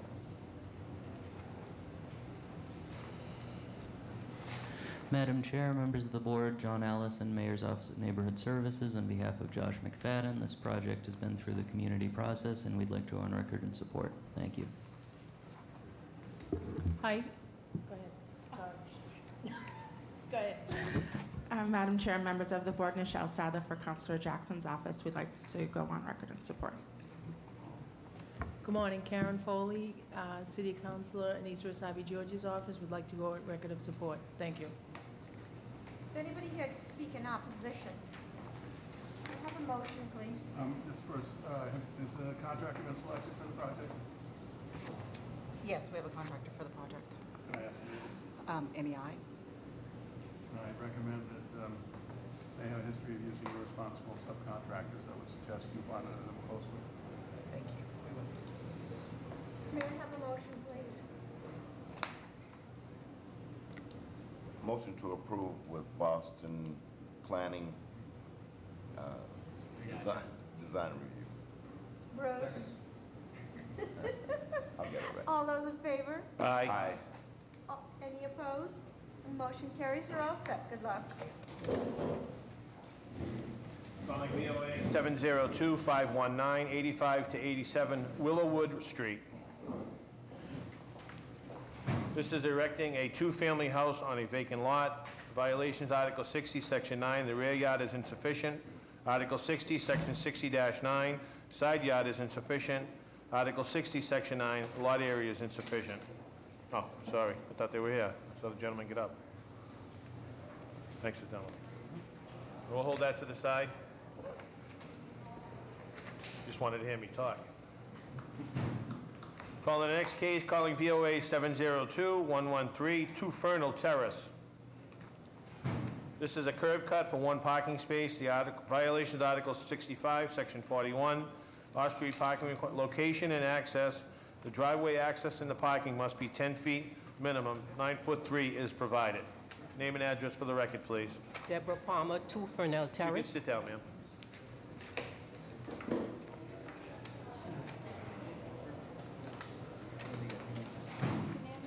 She did that. Deborah Palmer, 2 Fernell Terrace. Thank you. Tell us what's being proposed. I'm proposing to have my curb cut to allow myself access to a parking space that's at the rear of my house. Currently, the access is at 9.3, and it should be at 10 feet. So I guess I'm 9 inches short and had to come before this board. I have letters from the Neighborhood Association, which I attended a meeting in January. And I also have my plot plan. If you don't have it on hand, I have that also, that shows exactly what I'm trying to do with this curb cut. So if you're looking at the house, this is the tarred area on the right-hand side of the building. Yes, ma'am, which I have a photo also, if you would like that. I have a photo of the area. And it's a 3-family dwelling with a handicapped parking space right in front of it? No handicap. Had to be removed because they were the prior owners. I'm not handicapped, so I had it removed. Drawings are adequate. So there's enough room between the building and the side property line? Yes, if you take the dimensions of a parking space, which are 8'6" by 20, this is 9'3". It's simply 7 inches shy of what it should be. And is there parking on that side of the street? In front of my house? Yeah. Yes, there is. And this is parking space for 1 vehicle you're proposing? 1 vehicle, yes. So is it 1 vehicle, or are they driving down this driveway to the back of your house? I'm driving down the back way to the back of my house. 1 vehicle, yes. It's just 1 car. There's only 1 parking space in the rear? I guess there are 2 parking spaces in the rear, but I'm the only one that lives here. Is anybody here to speak in support of this proposal?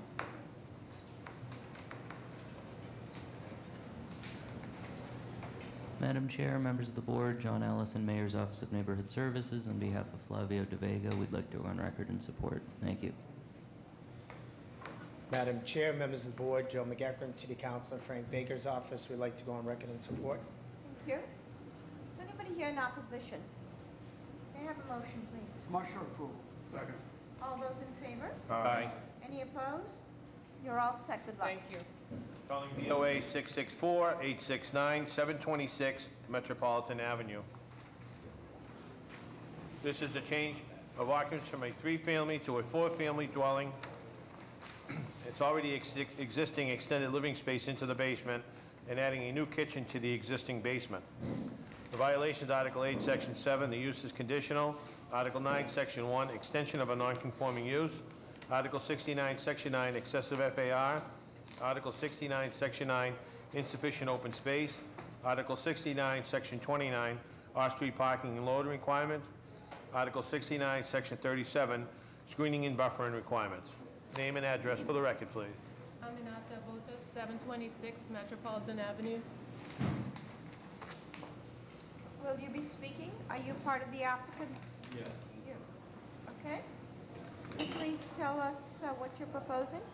So what I'd like to do is convert my three-family into a four-family by going into the basement. It's pre-existing space. I would need to incorporate a kitchen and create a separate entrance, and then also make an adjustment to one of the windows, incorporate a window well, and then push my fence back so I can have additional parking in the backyard. I have a large backyard that can accommodate more cars. So tell us the sizes of each of the units in the building. I have a 2-bedroom on the 3rd floor and 2 3-bedrooms on the 2nd floor and the 1st floor. And how large is the unit in the attic? Probably, hold on. Actually, this is my architect that just walked in, so she could answer those technical questions. You put your name and address for the record, please. It's a little over 1,000 You square. can put your name and address for the record. Sure. Jillian Wiedemeyer, 169 Highland Ave, Somerville. Would you verify the floor-to-ceiling height in the basement?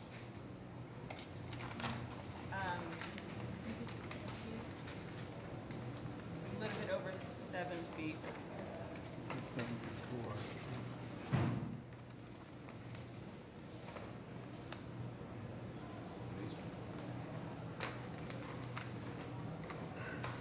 It's 7 foot 3 inches.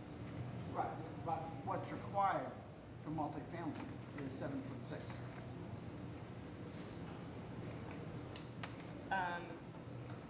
For this option, we can. You're saying it's 7'3" on the X1 of the floor plan says 7'4".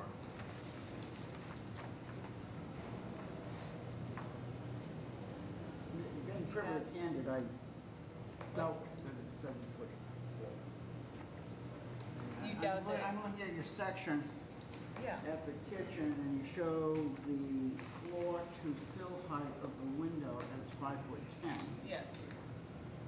Okay, and just by scale, doesn't look as if you have a heck of a lot more. And then we have another 1'5" about, so it's 7'3" and 5/8". Other option is to dig down slightly, but this is the existing height that we have. So how large is that attic unit? It's over 1,000 square feet. I can't give you the exact. Okay. Okay, so it seems that every floor is occupied. There's 2 bedrooms in the attic, and did you say the others are 3 and 3? Correct. So that's 3, 6, so there's 8 bedrooms existing, and what's the proposed basement unit? How many bedrooms in there? 1 bedroom. It's going to be a proposed 1-bedroom unit, okay? Any other questions from the board? Is anybody here to speak in support of this proposal? Is anybody here in opposition?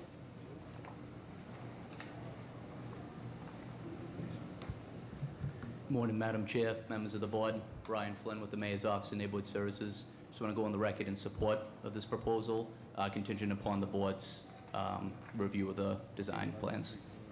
Thank you. Anybody here in opposition? May I have a motion, please? Because just looking at the plans, looking at the BRA's photo that's included in the package, it looks like there is, that the property is used to maximum, is already used quite to the maximum, 8 bedrooms on site. I'm just can't understand what the need for the unit in the basement, especially given the floor to ceiling height issues. How much parking is there? My driveway can fit 3 cars. And what I'm proposing to do is push the fence back and have additional parking in the backyard. For how many total? I put like an additional 3 spots back there. Jeff, the document that we have here from the BPDA recommends deferral. Is that based on? That's based on us not the data to it?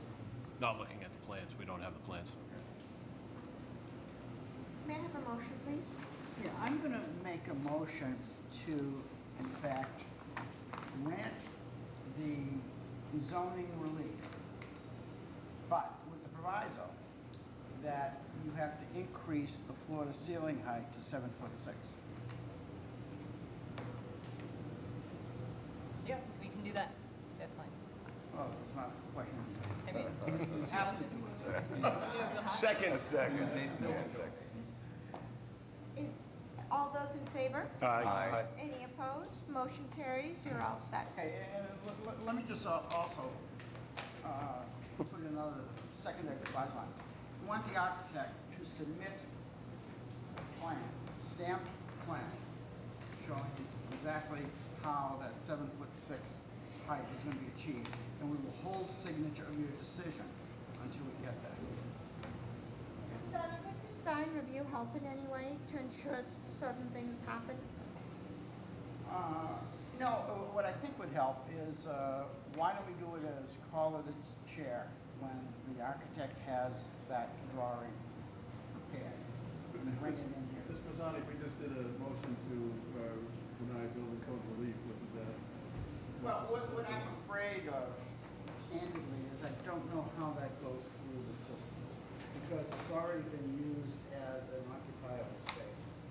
And I would simply like to allow us to have the checks and balance that it is done and proposed to be done. Okay, so is it clear?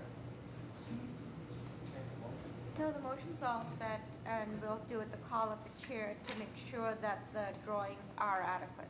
Okay, which Okay. means that we're not going to sign the decision until we get there. Okay. Thank you.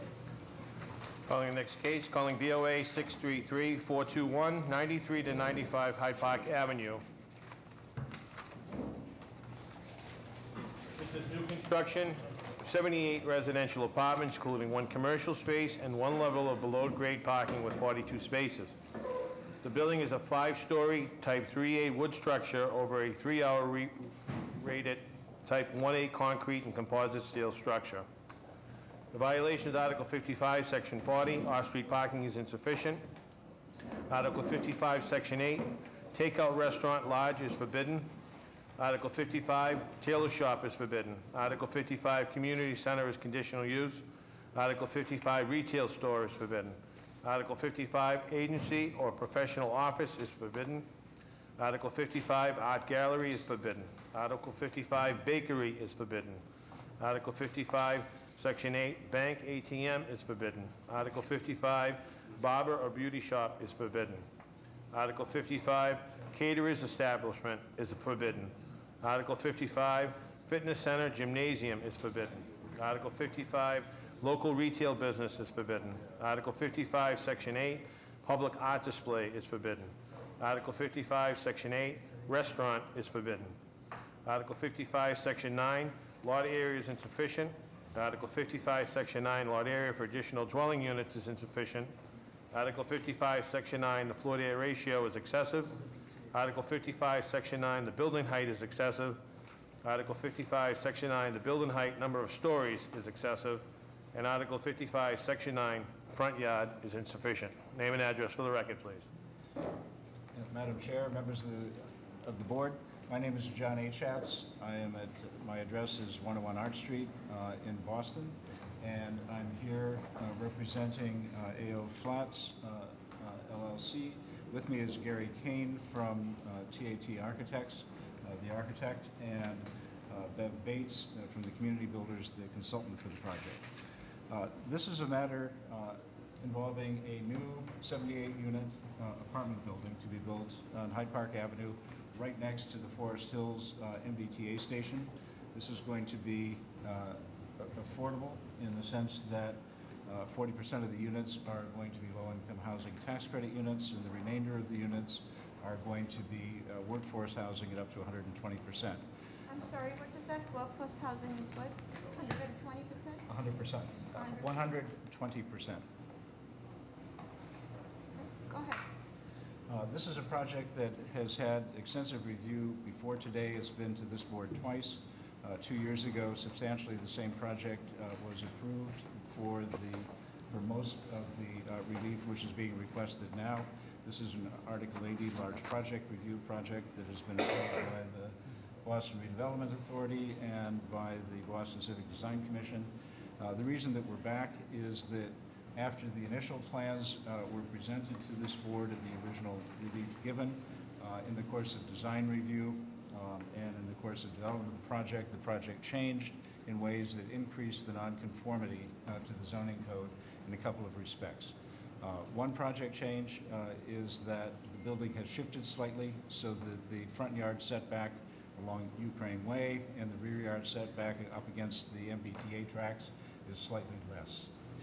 The list of potential uses for the 1,600 square feet of commercial space is expanded based upon discussions of the community as to what the community would be interested in that location. The minimum lot area has changed because with 2 additional units, an additional 2,000 square feet of land was required under the zoning code, so that nonconformity was increased. The other 2 changes which are worth noting for the record is that the original plan called for a driveway at the end remote from the MBTA station coming directly onto Hyde Park Avenue. In the course of design review, it was decided that it would be better if the circulation was over an easement across the adjacent property, which is also part of the parcel overall development. So one driveway has been removed. And since the original application was filed and since this appeal was filed, title has been transferred from the MBTA to the original joint venture developer, JP Parcel U LLC, and the current owner and parties represented here is AO Flats at Forest Hills LLC. So we are the successor that was planned from the beginning to be the owner-developer of this project. So one of your violations is off-street parking / loading. How is the loading being accommodated?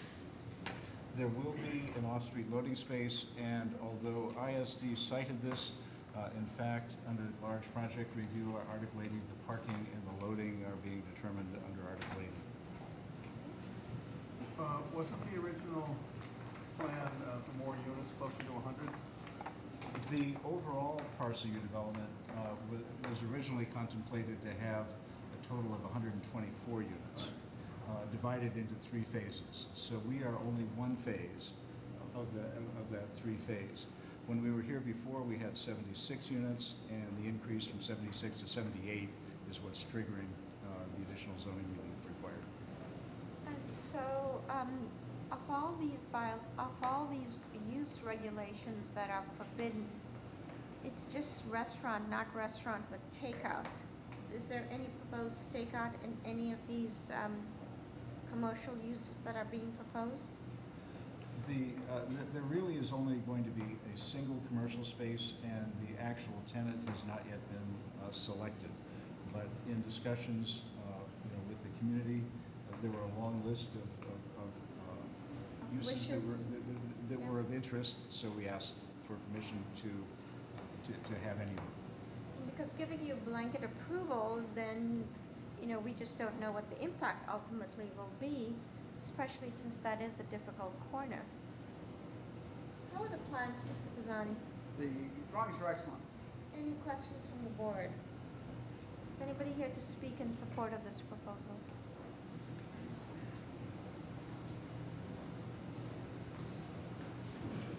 Madam Chair, members of the board, Alexandra Valdez, Mayor's Office of Neighborhood Services, we would like to go on record to support. Madam Chair, members of the board, Andrew Baldazan from the Office of District City Councilor Matt O'Malley, I'd like to go on record in support. Madam Chair, member of the board, Karen Foley, City Councilor in East Wasabi George's office. We support. Thank you. Madam Chair, members of the board, Paul Sullivan, on behalf of City Councilor Michael Flaherty, the council would like to go on record in support. Madam Chair, members of the board, Minor Perez, representing the Carpenters Union, would like to go on record in support of this project. Greetings, John Feuerbach, Senior Development Officer for the City's Department of Neighbor Development. We're providing funding. We fully support the project. Thank you. Is anybody here to speak in opposition? May I have a motion, please? Motion to approve with Boston Planning Development Agency approved. Second. All those in favor? Aye. Aye. Any opposed? Motion carries. You're all set. Thank you very much. Calling BOA 695-065, 26 Billings Lane. This is to construct a single-family dwelling with an attached two-car garage. The violation is Article 55, Section 11. One-family detached is conditional. Article 55, Section 12. The FAR is excessive. Article 55, Section 12. The lot size is insufficient. Article 55, Section 12. The front yard is insufficient. Article 55, Section 12. Side yard is insufficient. And Article 55, Section 12. Rear yard is insufficient. Name and address for the record, please. Yes, Todd Sullivan from Pulgenia Norton. Anthony Calisi, for 30 Billings Lane, Jamaica Plain. Please tell us what's being proposed. Yes, the proposal before the board is to build a 3,154 square foot single-family house. The parcel is currently zoned as a conservation protection, and the refusal letter from the ISD issued the violations according to that zoning.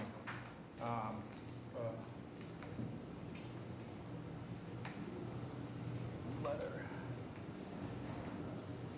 Go ahead. Okay, all right, so the letter that she is handing out, you'll see from that letter, which is dated June 8th, from the Jamaica Plain Zoning Council. No, please tell us what the violations are, what the zoning requires, and what you're proposing.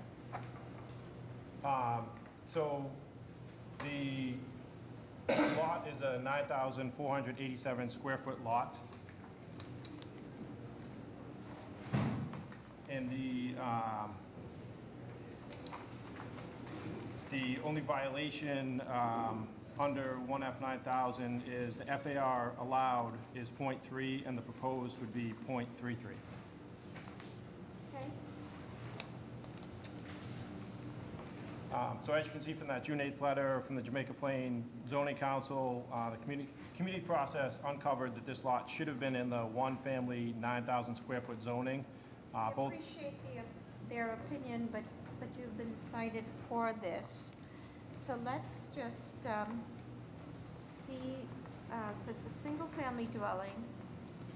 It's a 9,000 square foot lot. So this is 3,000 square foot. And where is the access coming from to the building? It's from Billings Lane? Yes, I believe so. And this is a separate lot? Yes, the Separately deeded lot, right? yes, and the 26 buildings actually currently assessed as a separate parcel by the city. What's on the site right now? Nothing, just lawn. Yes, vacant lot. How are the plans, Mr. Pisani? The drawings are adequate. Any questions from the board? Is anybody here to speak in support of this proposal? Madam Chair, members of the board, Alexandra Valdez, Mayor's Office of Neighborhood Services. I would like to go on record to support. They got full support from the Jamaica Hills Association as well as the Jamaica Plain Neighborhood Council. Thank you. Madam Chair, members of the board, Andrew Baldazan from the Office of District 6 City Councilor Matt O'Malley, I'd like to go on record in support. Madam Chair, and members of the board, Karen Foley, Anissa Asabi George's office, like to go on record in support. Thank you. Madam Chair, members of the board, Paul Sullivan, on behalf of City Council Elijah Michael Flaherty, council to go on record in support. Is anybody here to speak in opposition? May I have a motion, please? Motion to approve with continued BPDA design review. All those in favor? Aye. Any opposed? Motion carries. You're all set. Calling DOA 700-580, 33 Bon Air Street. This is to renovate Cape-style home to include adding a shed dormer on rear, the doghouse dormers on the front, and add a bathroom and 2 additional bedrooms on the second floor. Renovate kitchen, bath, and living areas on the first floor. Replace roofing, siding, trim windows, and front stoop. The violations, Article 56, Section 8, insufficient front yard setback, and Article 56, Section 8, insufficient side yard setback. Name and address for the record, please. Paul Mahoney, 28 Maxfield Street, West Roxbury.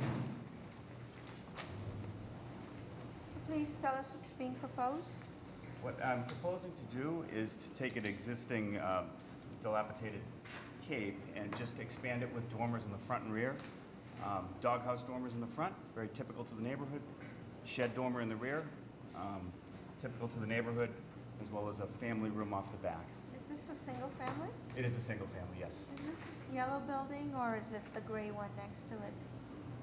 I'm sorry? Is it yellow siding? It's white siding in the front. Okay, how are the plans, Mr. Pisani? Drawings are adequate. Any questions from the board? Is anybody here to speak in support of this proposal? Madam Chair, members of the board, Jack Duggan, Mayor's Office of Neighborhood Services. Just like to go on record of support. We had a meeting for this back in February, and several neighbors attended the meeting. You know, a lot of homes in this area over the past several years have been getting renovated, and this is the last one on the block to do so. So all the neighbors were very supportive. Thank you. Madam Chair, members of the board, Shannon Murphy from Councilor Matt O'Malley's office. The councilor would like to go on record in support of this project. Madam Chair, members of the board, Paul Sullivan, on behalf of City Council at Large Michael Flaherty, Councilor Flaherty, let's go on record in support. Is anybody here to speak in opposition? May I have a motion, please? Motion to approve with continued BPDA design review. All those in favor? Aye. Any opposed? Motion carries. You're all set. Thank you. On BOA 696-561, 114 to 116 Montclair Avenue. This is attic dormer addition, add a bathroom and 2 bedrooms, and new roofing and gas fireplace. The violations, Article 9, Section 1, extension of a non-conforming use, 2-family dwelling in a single-family zone, and Article 56, Section 8, the height is excessive. Name and address for the record, please. Stephen Pettipass, Aesthetic Images, 7 Simpson Street, West Roxbury, Mass. Paul Kernan, 116 Montclair Ave, West Roxbury. Tell us what's being proposed. What's being proposed is adding 2 bedrooms, a bathroom, and a laundry closet in the attic space, requiring a dormer, which then creates the dormer is slightly larger than allowed and therefore becomes a 3-story building. Okay, so, how high is this? The violation is a height violation? It's a 3-story. It's because the dormer is larger than it should be. The existing height of the building is not being changed. It's just that the addition of the dormer takes away the 2.5-story and makes it into a full 3rd. Okay. The height of the building, current height of the building is exactly 35 feet. Okay, and that second unit, how many bedrooms will there be? There will be 2 in the attic, and I believe there's 2 in the attic, and currently there are 2 on the lower level, so a total of 4 bedrooms. How are the plans, Mr. Pisani? The drawings are adequate. Any questions from the board? There's no bathroom up in the attic, is that true? Oh, I'm sorry, there is. There is, we're adding that. Sorry, yeah. Anybody here to speak in support of this proposal? Madam Chair, members of the board, Jack Duggan, Mayor's Office of Neighborhood Services. Just like to go on record of support. We had an abutters meeting in April. On site, neighbor came by. He was very supportive. He's thinking about doing the same kind of work. I also got a couple calls from neighbors that couldn't make it that night that were also supportive. Thank you. Madam Chair and members of the board, Shannon Murphy from Councilor Matt O'Malley's office. The council would like to go on record in support. Council at Large Michael Flaherty, council to go on record in support. Madam Chair, members of the board, Karen Foley and Nisa Wasabi George's office would like to go in support. Madam Chair, members of the board, Chris Tracy here as a neighbor. I'm the homeowner at 96 Montclair Avenue. I attended the abutters meeting hosted by Neighborhood Services. I was encouraged to see that this is a family expanding for their growing family, staying in the community and staying in the city of Boston. I'd like to go on record in strong support. Thank you. Thank you. Is there anybody here to speak in opposition?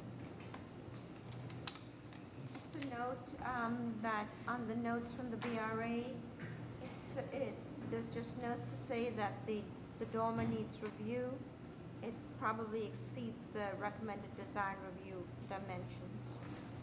May I have a motion, please? Motion for approval with BPDA design review with particular attention given to the dormer. Second. All those in favor? Aye. Any opposed? Motion carries. You're all set. Thank you. Thank you. Calling the next two cases, calling BOA 693-924, 830 South Street. There's a companion case, BOA 693-921, 830 Rare South Street. This is for 830 South Street. This is an existing dwelling of 830. The violation, Article 55, Section 9, rear yard setback is insufficient. In Article 55, Section 41, 2 or more dwellings on the same lot. This is for 830 Rare South Street. This is to convert existing stable carriage house into a one-family dwelling. The violations, Article 55, Section 9, the lot size requirement to convert this carriage house onto a dwelling unit is insufficient. Article 55, Section 9, the floor-to-area ratio is excessive. Article 55, Section 9, usable open space is insufficient. Article 55, Section 9, the minimum lot width is insufficient. Article 55, Section 9, the lot frontage is insufficient. Article 55, Section 9, the minimum front yard setback requirement is insufficient. And Article 55, Section 9, this addition residential zoning district, the main entrance of the dwelling unit must face the front lot line. In Article 55, Section 41, 2 or more dwellings on one lot. Name and address for the record, please. My name is Lulu Young, 830 South Street, Unit 2. I'm the owner. My name is Bill McElroy, architect of Shapiro McElroy Design. Nancy Shapiro, landscape architect of Shapiro McElroy Design. We are here representing the owners of 830 South Street, number 2, Lulu Young and Abby Detweiler. Our intent is that we are here to seek zoning relief to convert the carriage house into an accessible dwelling unit for one of the owner's mother. The existing property consists of 2 condos in a single building on an 8,216 square foot lot. The owners live at number 2 on the 2nd and 3rd floors. Unit 2 has exclusive use of the carriage house. The zoning district is 2-family, 5,000 residential. In your handout, you will see photos of the carriage house and the main house, a description of the project, and existing and proposed site plans. The owners have been through a community process with Dan Murphy of the mayor's office. They have met with the neighbors and abutters individually, and they have gathered letters of support, and we have a folder of support from them. We appreciate all that, but you know, you're here for zoning relief, so please speak to the zoning. All right. It's an existing building that has fallen into a state of disrepair. The foundation is stone and is crumbling, and because of that, there are structural problems with the building. There's moisture penetration issues and animal control issues. Given its present lack of use, the repair would be financially burdensome. If it could be a change of use, the renovation would justify the repair expenses. We believe it's in an ideal location for an in-law apartment. It's 1 block from Roslindale's train station. Yes.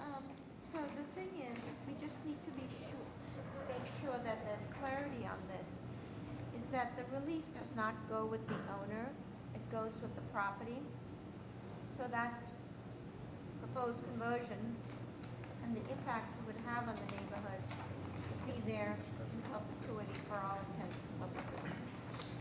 So there might not be an in-law relationship, it might just be a pure third condo on that lot.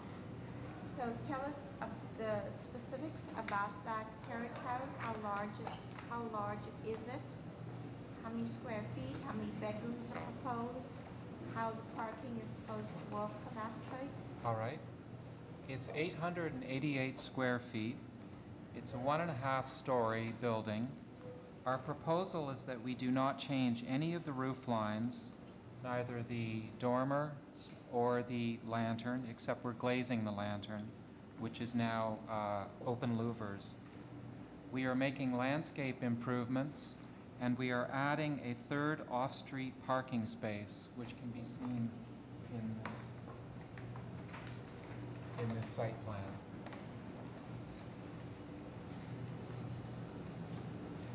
What is the current use of the carriage house? It's empty.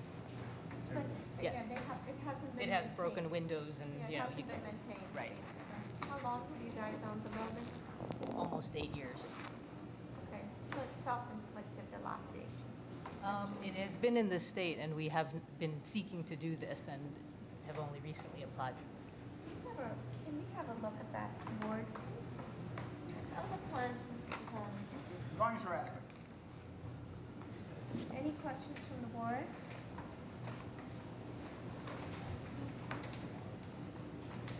So I'm not clear, what are the zoning violations and how that are involved there? It's the FAR, it's above .5, it goes to, 0.47. The rear yard setback is, the existing building violates some of the setbacks, the rear yard.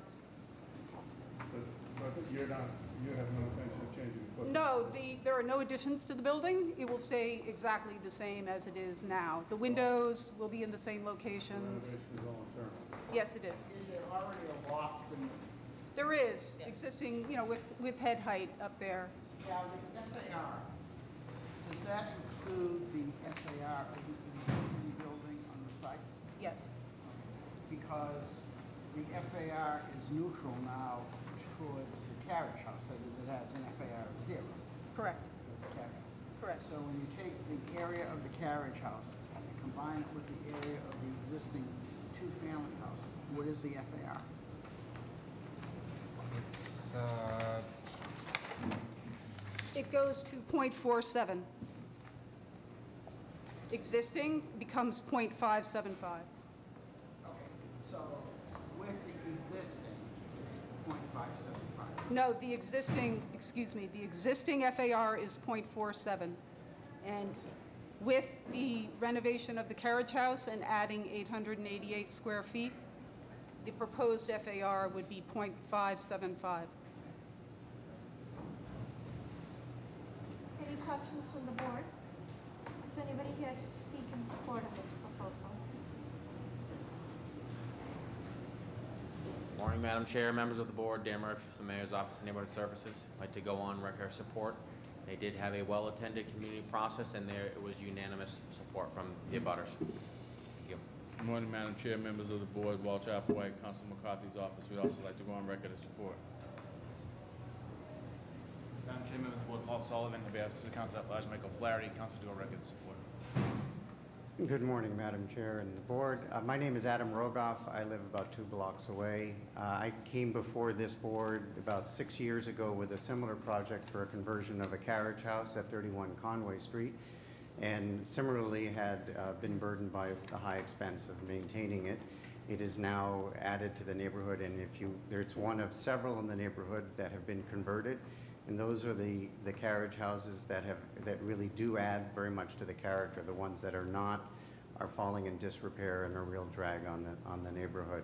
And I would say that the increase of the housing in the long term is something that we're desperately needing in Rossendale, and would like to have more of it. Thank you. Is anybody here to speak in opposition? May I have a motion, please?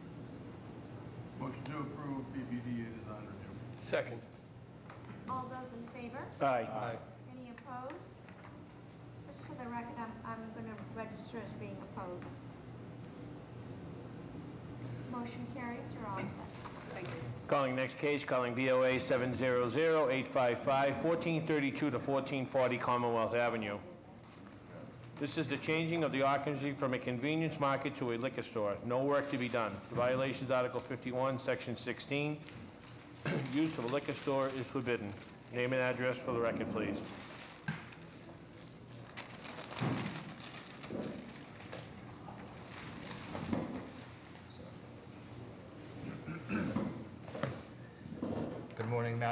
Good morning, Madam Chair, members of the board, Attorney Nick Zazula, McDermott, Quilty, and Miller, 28 State Street, Suite 802 here in Boston. With me to my left is Jason Katz from Brookline Liquor Mart, who is the appellant. The property that we're here in front of you today is located at the corner of Com Ave and Kelton Street. It's in Alston. It's located in a commercial building right between Harry's Bar and Grill and the Subway restaurant. Our proposal before you today is to change the legal use and occupancy of this location from a convenience market to the new home of the Brookline Liquor Mart, allowing the appellant to move its long existing operations approximately a quarter mile up the road from 1354 Com Ave. The space was formerly occupied by a market. It was a Cosmo Market, which did not have a liquor license, but that closed in the summer of 2015, so the space has been vacant for approximately 2 years at this point. It's about 2,000 square feet of sales floor area, small 1,500 square foot basement used just for storage, and the applicant has been in the neighborhood for more than 50 years. They're looking to just move up the street to a new location. The building they were in was sold, the lease wasn't renewed, so they're looking for a new home to be able to continue to service their long existing customers. Allowance of the change in occupancy will permit for the reasonable use of the property. It's a retail tenant taking over a retail space. I will also say that the applicant has obtained licensing approval from the state ABCC as well as the local Boston board for this move. What are the hours of operation? 10 o'clock. Jason Katz, 121 Sycamore Street. I'm the owner of the store. 10 o'clock in the morning to 10 o'clock p.m. Monday, Tuesday, Wednesday. 10 o'clock in the morning till 11 p.m. Thursday, Friday, Saturday, and on Sundays from 12 o'clock until 8 p.m. And for the record, Madam Chair, we did, before the hearing, submit 350 letters of support from existing customers, abutters, immediate neighbors, and folks who would like to see Jason and his operation stay in the neighborhood, and this zoning relief would allow him to do that. We had a very successful abutter meeting. He also was approved by the Brighton Allston Improvement Association. Are there any grades on the building? No, there are no grades. Are you proposing grades? No, I will not. Okay. How are the plans, Mr. Pizzani? The drawings are adequate. Any questions from the board? I assume there'll be new signage? Yes, I would like to change the existing awnings to have my store's name on them. Any other questions from the board? Is anybody here to speak in support of this proposal? Madam Chair, members of the board, Warren O'Reilly, Olson White Mayor's Office of Neighborhood Services. We would like to go on record in strong support. There was a strong community showing, both emails that I've received and at the abutters meeting. Over 50 plus years in business, it's part of the fabric of the community, and we were support of both civic associations. Morning, Madam Chair, members of the board, Daniel Polanco, on behalf of Councilor Mark Siomo. I'd like to go on record in support as well. Thank you. Madam Chair, members of the board, Paul Sullivan, on behalf of the Council at Large, Michael Flaherty. Council to go on record in support. Is anybody here to speak in opposition? May I have a motion, please? Motion to approve with design review by BTDA regarding the sign. Second. All those in favor? Aye. Any opposed? Motion carries. You're all set. Is Willowwood Street here? Okay, I'm going to call it for the record. Calling the last case of the 1030s. Calling BOA 702-519, 85 to 87 Willowwood Street. This is erecting a two-family house on a vacant lot. The violation is Article 60, Section 9. Rear yard is insufficient. Article 60, Section 60-9. Side yard is insufficient. And Article 60, Section 9, lot area is insufficient. Name and address for the record, please.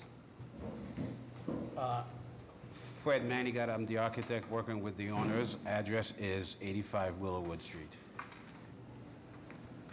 Kurt Frazier, professional engineer, civil engineer, working with the owner, 8587 Willowwood Street. Are you asking for my home address? Sorry? Are you asking for my address? Your name and address. Yeah. Okay, 35 Norman Street, Milton, MA 0216. Yeah, so, all right. You want me to go ahead, start? Madam Chair. Oh, Madam Chair. Yes, tell us what you're proposing to do. So what we're proposing to do is to erect a new two-family building on this unused lot. These plans that we are proposing have been vetted by D&D. We actually received those plans from D&D, and we had to modify them to make them as narrow as possible to allow the building to fit on the lot. So this is kind of, the front of the building will look basically the same as what D&D's prototype is. I'm sure the board is familiar with the prototype. So what we had to do to accommodate the lot was to narrow the building a little bit so that we can have enough for parking and a little bit of side yard. So how large is each unit? The first unit is about 1,100 square feet, and the second unit will be about, I would say about, I have here 1,700 square feet. Okay. So a total of 28 square feet. So, 2,800 square feet, sorry. can one of your additional board members look at the notes from the BRA staff report on this, because I'm having a little trouble understanding the comments about the curb cuts. In the meantime, how are the plans, Mr. Pisani? Drawings are adequate.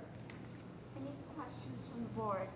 Are these projected to be rentals or condos? At this point, I think they expect it to be rental, although the owner thinks he might end up moving in one of the units, but at this point, it's expected to be rental. Are supposed to stay affordable since they're D&D parcels? It's not a D&D parcel. No, it's the owner. Yeah, we're using the prototype. I see. Okay. Jeff, can you explain the slightly confusing? Well, I think it was just that. It's a confusing plan. I mean, we're not opposed to the project itself. Those are just our notes. It's not incorporated into our vote at all.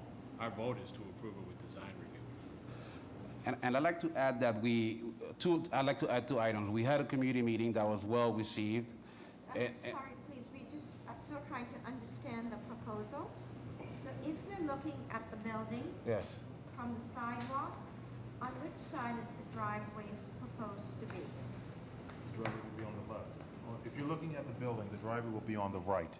On the right, Correct. okay? And would accommodate how many vehicles? Two cars 2 cars? in the rear. In tandem, yes. So they would be in the rear. So this is a driveway would swing into the rear of the property. Correct. Okay?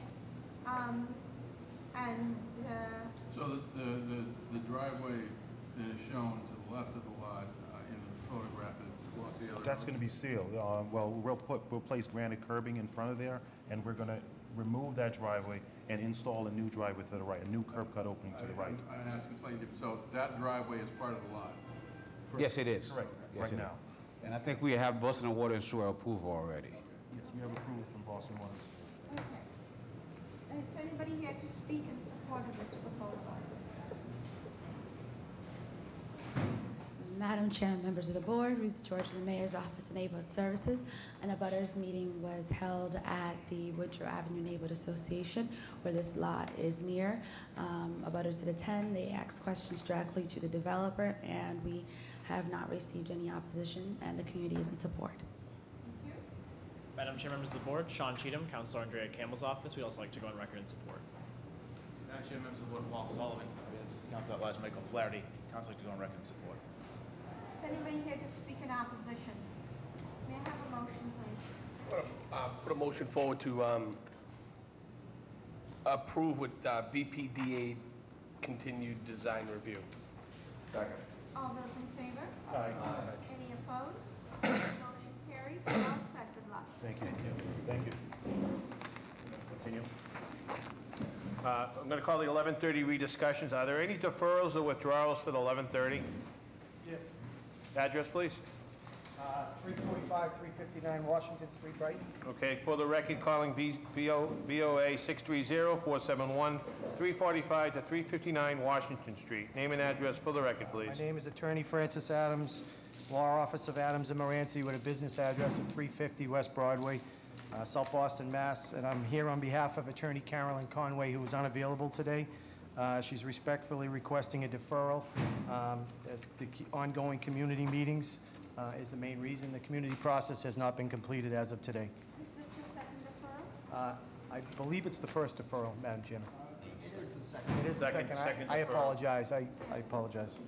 Just to let you know, we don't look too kindly on too many deferrals. So, may I have a motion, please? Motion to defer.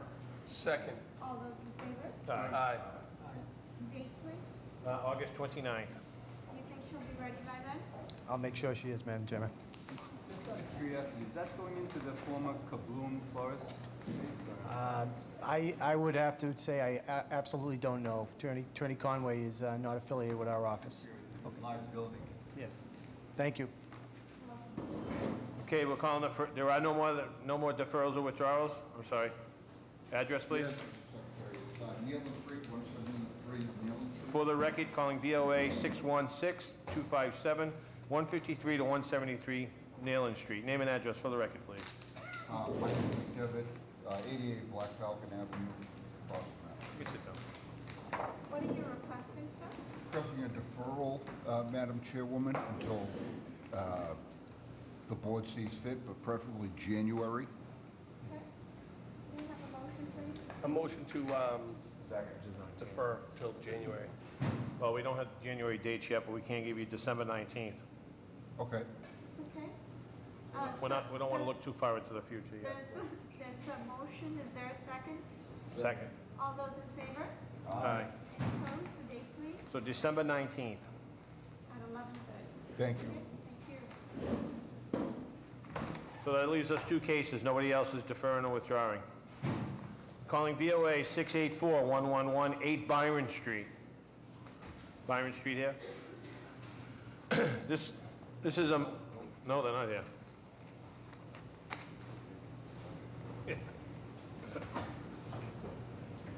So we're going to the next case, calling BOA 668-767-34 Beacon Street. This is renovation in addition to the 9th floor head house at 34.5 Beacon Street, Unit 8S, and associated landscape and roof deck renovations.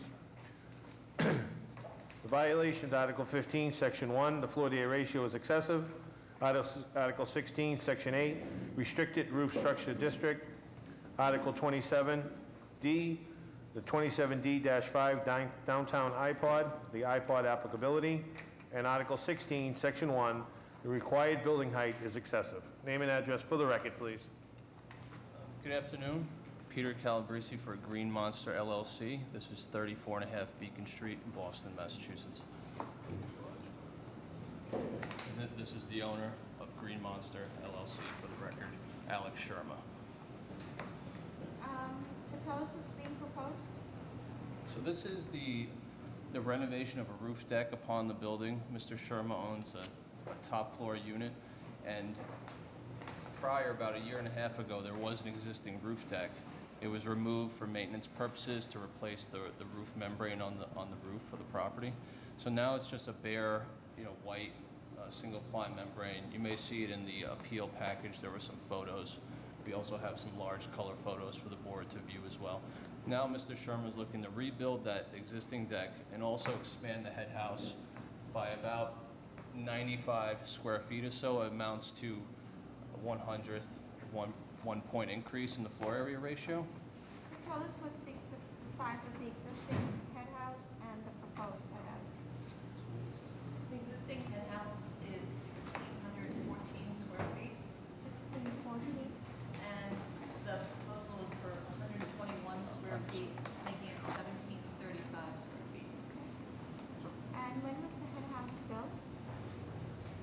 1886. Okay, so it's been there. It's not a new kind of thing. Yes, an older building. How are the plans, Mr. Vasani? The drawings are adequate. So you're taking the hot tub out of the existing head house Yes. and expanding it into a library and sitting room. So expanding yes, the sitting area is what's being expanded out. Yes. Was this addressed before this board before? No? No? Any questions from the board? Is there a roof deck that is replacing the one that's taken part the same, or is it larger? It's all contained within the structure of the building. As far as elevation goes, it's a similar elevation Yes. to the other? So the square foot of the deck, what was it and what's proposed? Well, the square foot would be identical, right? The 'Cause it's- square footage would actually be, for the deck, would actually be a little bit less by 121 square feet. So we're basically pushing out the head house 121 square feet, so the deck would be minus that. What is the height of the proposed vegetative screen and proposed pergola? It's the height of the, How high is the pergola? I'll just check one moment, please. Well, the 121 feet of the building goes to the upper portion of the elevator shaft. You're right. We understand that. And the question comes about as to what is the visual impact of the pergola on the roof?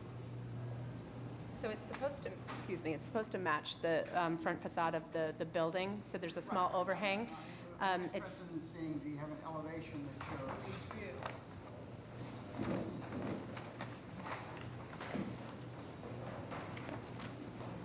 So this is the existing, or the proposed head house here. The vegetative screen, which is no more than a wire mesh, it shouldn't be visually, it's just more of a structure for something to grow on, but it won't visually impair anything. It's more of a vegetated screen, so plant material will be encouraged to grow on a wild wire mesh that will visually disappear. Right. But it goes almost to the height of the existing head house with the addition, is that correct? It'll be basically to the top of the door, more or less to the top of the door. Any other questions from the board? Is anybody here to speak in support of this proposal?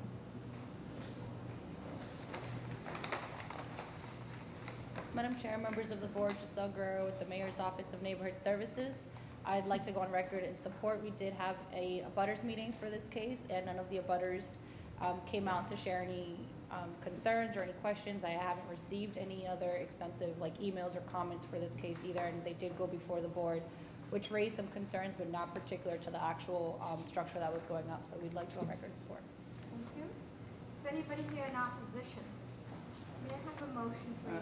I do have one further question, simply for my own edification. The grass lawn.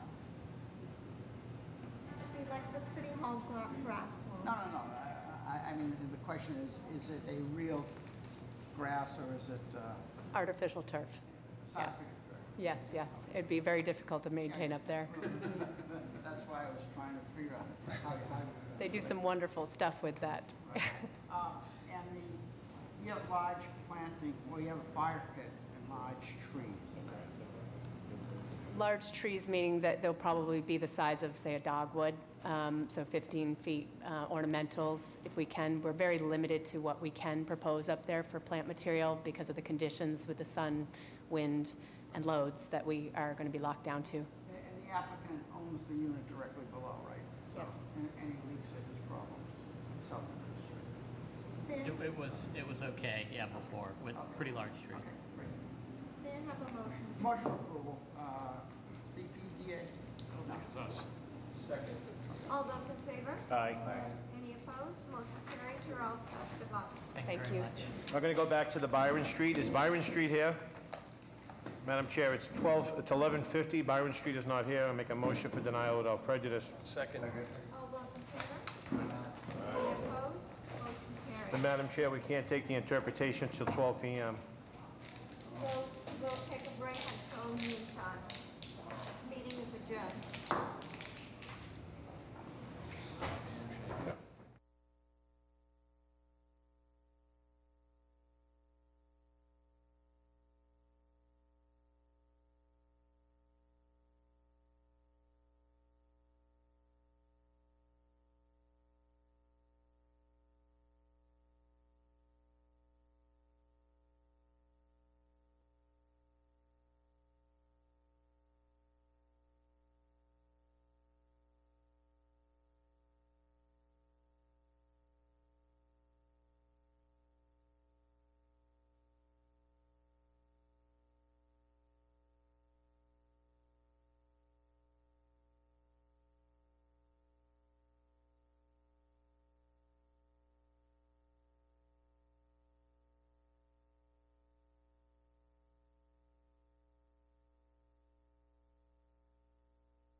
back in session to hear the final case of the day.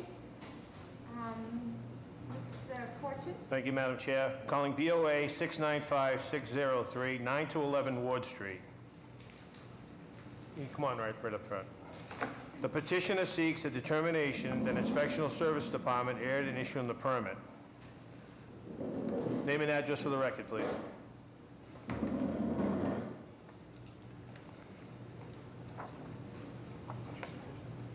we please have the petitioner? Mary and Moore, her attorney, please? Mary Moore, 15 Ward Street in South Boston. Good afternoon, Madam Chairwoman and the board. My name is Benjamin Timon, 100 Cambridge Street, Boston, for the petitioner, Mary Moore. Representing the owner of the property? Who is here representing the owner of the property? Excuse me. Attorney Francis Adams, Law Office of Adams and Moranci with a business address of 350 West Broadway, South Boston, Mass. To my right is Attorney Patrick Mahoney of the same address, and to my farther right is our client, developer, builder, Ryan Conley. And is anybody here from ISD? No. Okay, let's proceed, please. Ms. Moore is going to give the primary presentation, Madam Chairwoman, which she estimates will be approximately 10 minutes with the board's indulgence. I plan to wrap up in a short summation of 2 or 3 minutes when she finishes, obviously in addition to whatever questions the board has. 911 Ward Street is a 9-unit condominium building underway in South Boston. The original ZBA hearing was held on December 15, 2015. The project received ZBA approval at that time. 911 Ward Street received its permits on March 17, 2017. The project, as I mentioned, is underway. I filed a citizen's appeal in March, soon after the permits were issued. I stand before you, or sit before you, essentially wearing 3 hats. I'm an abutter because my building, 15 Ward, is right next door to 911 Ward Street, separated by my building's driveway. I'm an aggrieved party as a result of 911 Ward Street's penthouse setback. And I'm an active member of the Andrews Square Civic Association, and members of the association's board have asked me to take the lead on this appeal. There are 3 key concerns with 911 Ward Street. Number 1, the front setback. Number 2, the penthouse front setback. And number 3, the setback on the side yard closest to 15 Ward Street along my building's driveway. Regarding the building's front setback and penthouse setback, I, along with other abutters and members of the Andrews Square community, believe the developer misled us as to his true intentions. He made agreements with us and did not keep his word. We believe the 911 Ward Street project does not honor the spirit of the ZBA approval it was given. We believe the developer has violated particular representations that he made to you, and those representations helped induce your support. Those representations also induced my support and that of my neighbors. We believed the developer and us were all on the same page. He gave us no reason to believe otherwise. Thus, we did not appeal the project during the 21-day period after the project received its ZBA approval. So what are these agreements I'm referring to? Myself and other abutters and community members made it clear at the abutters meeting for 911 Ward that our support for the project was contingent upon there being a substantial front setback to the building. So clear was this message that the mayor's liaison, in his comments during the ZBA hearing for 911 Ward, conditioned the mayor's office support on the understanding that the developer had, quote, remedied the front setback issue with the community. The mayor's liaison attended the abutters meeting and he heard our concerns firsthand. I would like to stop here to mention that 911 Ward Street did not receive a variance for Section 18-2 of the zoning code, conformity with existing building alignment. I believe this section of the code applies to 911 Ward's front setback and is worthy of consideration. In terms of the existing building alignments on Ward Street, the front setbacks on our side of Ward range from 6 feet 8 inches to just over 20 feet. The main plane of 911 Ward Street has a front setback of a mere 2 feet 8 inches. I have brought with me and will provide you pictures to give you an idea of the front setbacks along Ward Street to which I'm referring. At the abutters meeting, abutters and community members pointed to the front plane of 15 Ward Street, my building, as a guide for the front setback on 911 Ward that we would support. The main plane on the front of 15 Ward Street is set back 9 feet from the front property line. Regarding the penthouse, the development team and I had many conversations in person and by email. The development team assured me repeatedly that the 911 Ward Street penthouse would align with my penthouse at 15 Ward. I have provided you with a copy of email correspondence between myself and members of the development team in which such assurances were made. I enjoy a view from my front deck to some of the downtown buildings like the John Hancock that we all love. I worked in good faith with the development team to ensure that 911 Ward's penthouse would not block that view. The developer led me to believe that this would not happen. The front plane of my penthouse is set back 17 feet off the front property line. The penthouse of the 911 Ward Street project is 9 feet off the front property line for portions of its front plane. I'm sorry, 911, what is the setback at 911? 9 feet And off the... yours is 17 feet. Right, so there, the front portion of that penthouse is divided. There are different setbacks, but a portion of it, like for 2 bay windows, stand out, go out 9 feet. If the 911 Ward Street penthouse is built according to the current plan, it will completely block my view. Section 18-2 of the zoning code states the following, and I believe it can be fairly applied to the 911 Ward Street and 15 Ward Street penthouse issue. Quote, in a block in which there is a uniform or dominant building line at the upper story level, which differs from the modal front yard depth because of ground floor projections, no structures in excess of 1 story shall be built between the minimum front yard depth and the faces of abutting buildings at the upper story levels. The agreements I have described here thus far were first presented to you by the developer's attorney during the zoning board hearing for the 911 Ward project. I would like to play about a minute-long clip from that hearing, actually it's 40 seconds, to clarify how these agreements were articulated to you. I do want to point out in this clip you will hear the chairwoman in the background asking the attorney if he means the modal setback. You will hear the attorney say yes. May I play?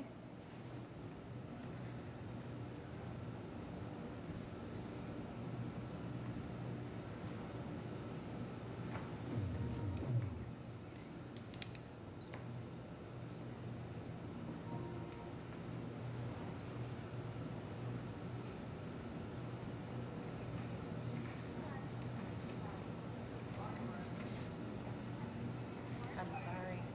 It's important for the record, Madam Chair, because I think the applications representatives want me to put on the record that at the abutters meeting, aside from the reduction in the width of the garage door, my client likewise agreed to set back the 3rd floor of the building as was requested.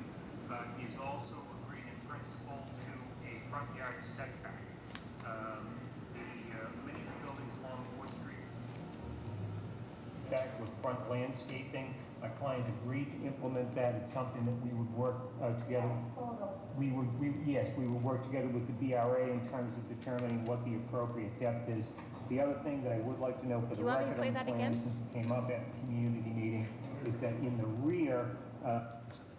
You heard it? Mm-hmm. Yes. Okay. Thank you. I realize that the Zoning Board of Appeal decision that was issued after the hearing does not specifically mention the developer's agreements on the front setback or on the penthouse setback. However, let me point out that the attorney in the video clip mentions an agreement the developer made with the community and abutters regarding the size of the garage door of 911 Ward Street. The developer agreed to make the garage door narrower. That garage door agreement is not included in the ZBA decision either, yet the developer included the change in his architectural plans and narrowed the garage door. If the developer found it important to comply with his agreement related to the garage door, why didn't that same principle apply to the agreements the developer made on the front setback and on the penthouse setback too? The ZBA decision does address the front setback issue in the following way. The decision includes standard language stating that projects approved by the ZBA must fit with the character of a neighborhood. For our purposes, the attorney in the video clip defines the character of Ward Street when he noted that properties along the street have front setbacks with landscaping. With a 2-foot 8-inch front setback, 911 Ward Street does not fit the very character the attorney described and to which he said his client had committed. As it relates to the penthouse, in the video clip, the attorney noted that his client had agreed to set back the third floor, which is the penthouse level. The attorney said the developer had agreed to set back the third floor, quote, as was requested. To define the term, quote, as was requested, the emails I've provided to you or will provide show that I consistently requested that the penthouse of 911 Ward be aligned with the penthouse at 15 Ward, which again is set 17 feet off the property line. As I mentioned earlier, we, and I mean myself, other abutters, and community members, had every reason to believe we were on the same page with the developer. We later learned that the developer pushed aggressively during the BPDA design review process to keep 911 Ward Street as close as possible to the front property line, rather than honoring as a commitment on the front setback. Likewise, we also learned that members of the development team significantly downplayed my concern about the setback of the penthouse unit, brushing off my concern as that of one person and not worthy of much regard. I filed a Freedom of Information Act request for emails related to 911 Ward so I might understand the nature of the conversations during that BPDA process. Several things stood out to me in the emails. I will provide a copy of those emails for you.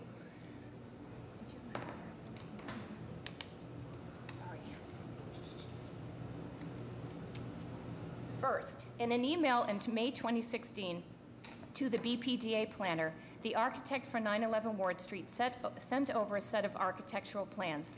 The architect told the BPDA planner that the community had approved the design depicted in those plans. That's not the case. The plans the architect emailed that day were the first plans distributed that showed a specific number of feet applied to the front setback of 911 Ward. The plan showed a front setback for 911 Ward of 2 feet 8 inches. The abutters and community never saw that 2 foot 8 inch setback, and it most certainly was not approved at the abutters meeting. I have provided you with the plans we saw at the abutters meeting and the plans you reviewed during the Zoning Board of Appeals hearing. The plans you reviewed also did not include a specific number of feet setback on the front. From my FOIA request, I also learned that late last summer, just before the project received BPDA approval, the attorney for 911 Ward Street twice requested meetings with the BPDA planner to discuss a, quote, design impasse related to the building's penthouse level. It is clear from the nature of the emails that despite making assurances to me, the developer did not intend to set the 911 Ward Street penthouse in line with mine. Last point. The side yard setback of 911 Ward Street, closest to 15 Ward Street, is a more recent issue. Along stretches of 911 Ward, right next to our driveway, the building comes within 6 inches of the property line. I am providing you with pictures of that driveway.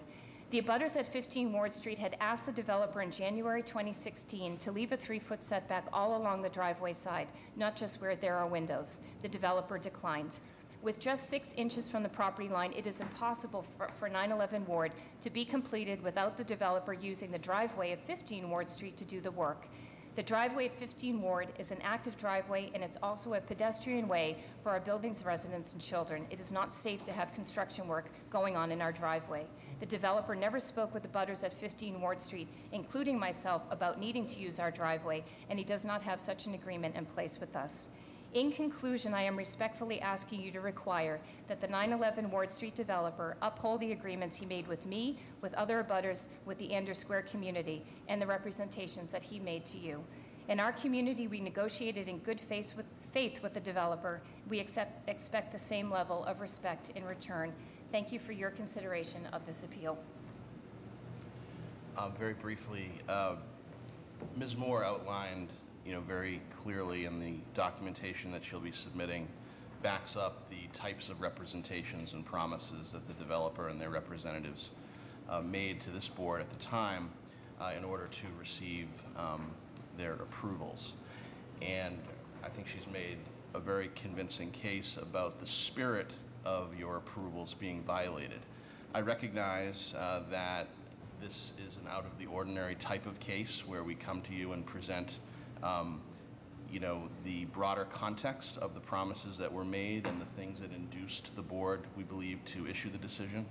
But you don't merely need to rely on those arguments. As Ms. Moore has pointed out, the decision itself did not provide a variance for Section 18-2 of the code. It specifically outlines those sections, as your decisions do, that were granted a variance. They include 14.2, 15.1, 17.1, 18.1, 19.1, not 18.2. And that is fully consistent with the video clip that Ms. Moore played, where you, Madam Chairwoman, asked Attorney Moranci about whether his comments about honoring the setback agreement was referring to the modal setback, and he said yes. You did not provide a variance for a departure from the modal setback requirements, and that's, again, fully consistent with the exchange that you had with him. And so that section of the code, 18.2, does indeed apply to this project, and yet, as Ms. Moore has pointed out, they're violating that. They are building a building that is about 2.5 feet in its front setback, as opposed to the 6.5 feet to 20 feet that is the norm for Ward Street. And so on that basis alone, they are in violation, and that is certainly something that we intend to pursue vigorously. But thank you for your time. Please, both parties, while I think of it, make sure that if there's any information that you feel is necessary for us to consider, that you submit it to the Board of Appeal office by this Friday. Representative of the property owner. Thank you, Madam Chairman, board members. I really don't know where to start other than to say that, you know, for the record, you know, we'd like to note a procedural objection to this hearing. Neither the zoning code or the Enabling Act authorize this board to hear what I would summarize as a grievance to the BRA design review process. Basically, if I was summarizing Ms. Moore's testimony today, is she was not satisfied with the BRA design review process. She's bringing in matters that are not in front of the board for the first time, nor were they in her appeal. She refers to section 18.2 of the code. So, Counselor? Yep. Specifically, what I would like also to be put into the record, because that is one of my questions here, is what was approved by this board and what was the subsequent outcome of the BRA design review approval. If that could be submitted into to the board office by Friday. Okay.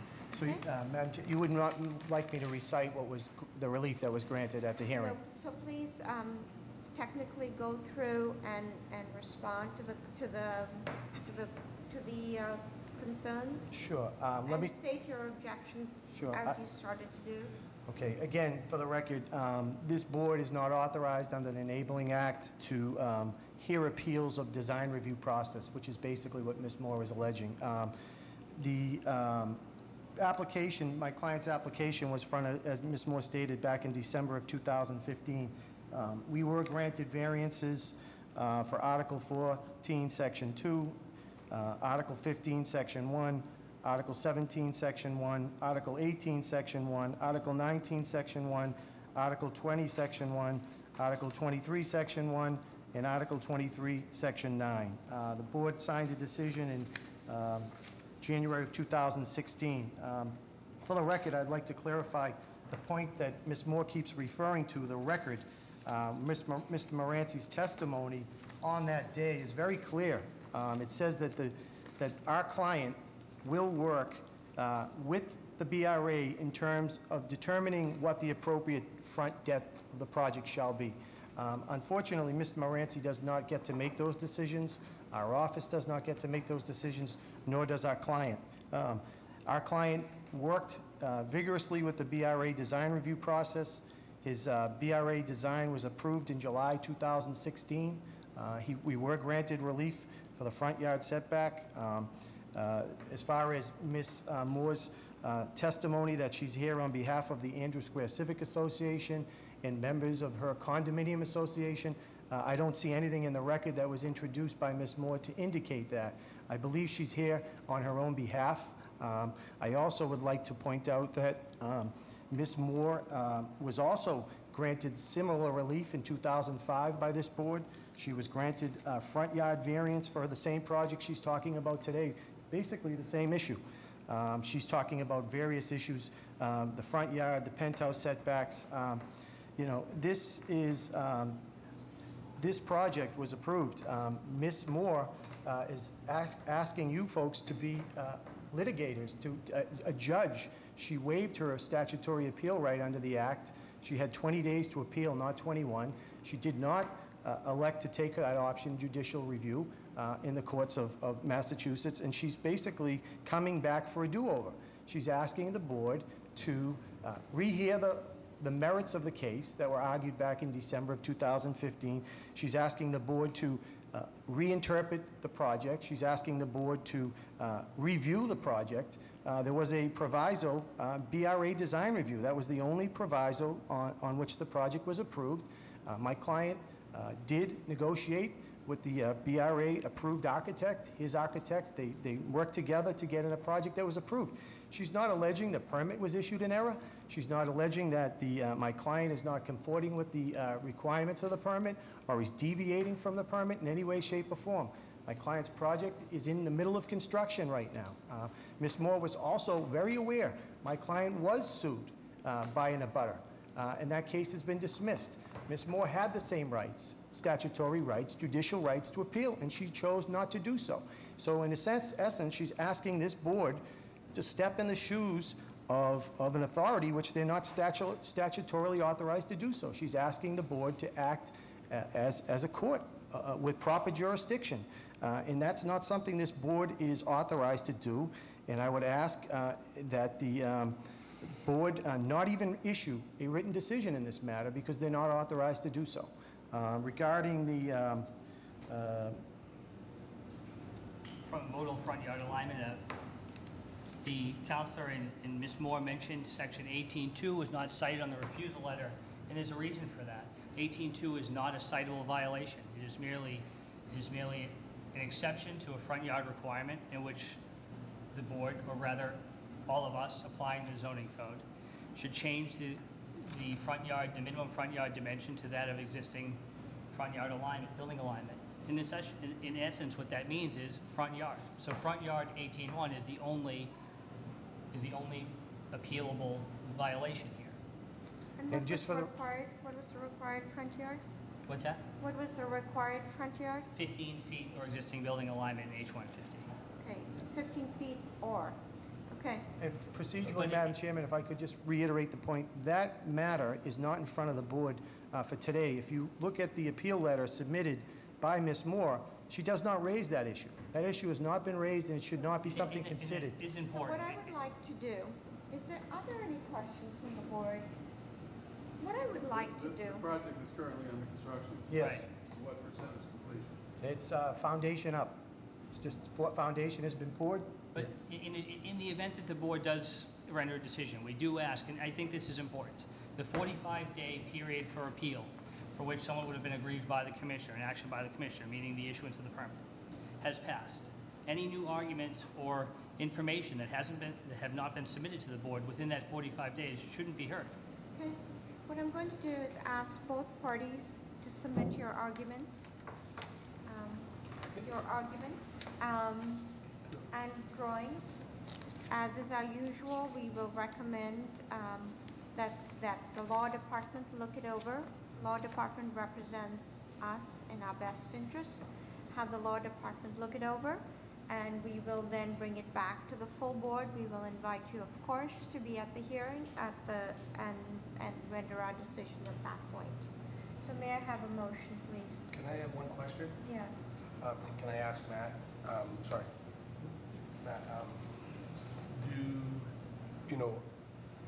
part of me is a little bit confused, and so I want to ask, some of the merits of the case, in my opinion, do fall under the appeal periods and stuff like, and along those lines. Do we have rights to go outside of those agreements, i.e., if they didn't come in the 45 days and they didn't meet the 20 days, do we have the availability to go outside of that and jump over that hurdle? 20 days has long elapsed, so that was, it was her discretion to file a lawsuit in Superior Court to challenge the variances that were approved by the board. She's chosen to wait for the issuance of the building permit therefore thereby challenging a determination by the building official, which is her right, but it's up to the board to determine whether or not the arguments that she's presenting is within your purview. In other words, is she bringing up are her arguments based on zoning and land use and issues that you guys have already previously determined, you've already previously granted relief, but it's up to you to determine what arguments were presented today by the applicant.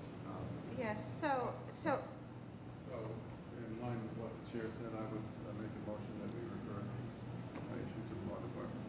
Am I Is there a allowed to say? second? Am I allowed to? All those in favor? Any opposed?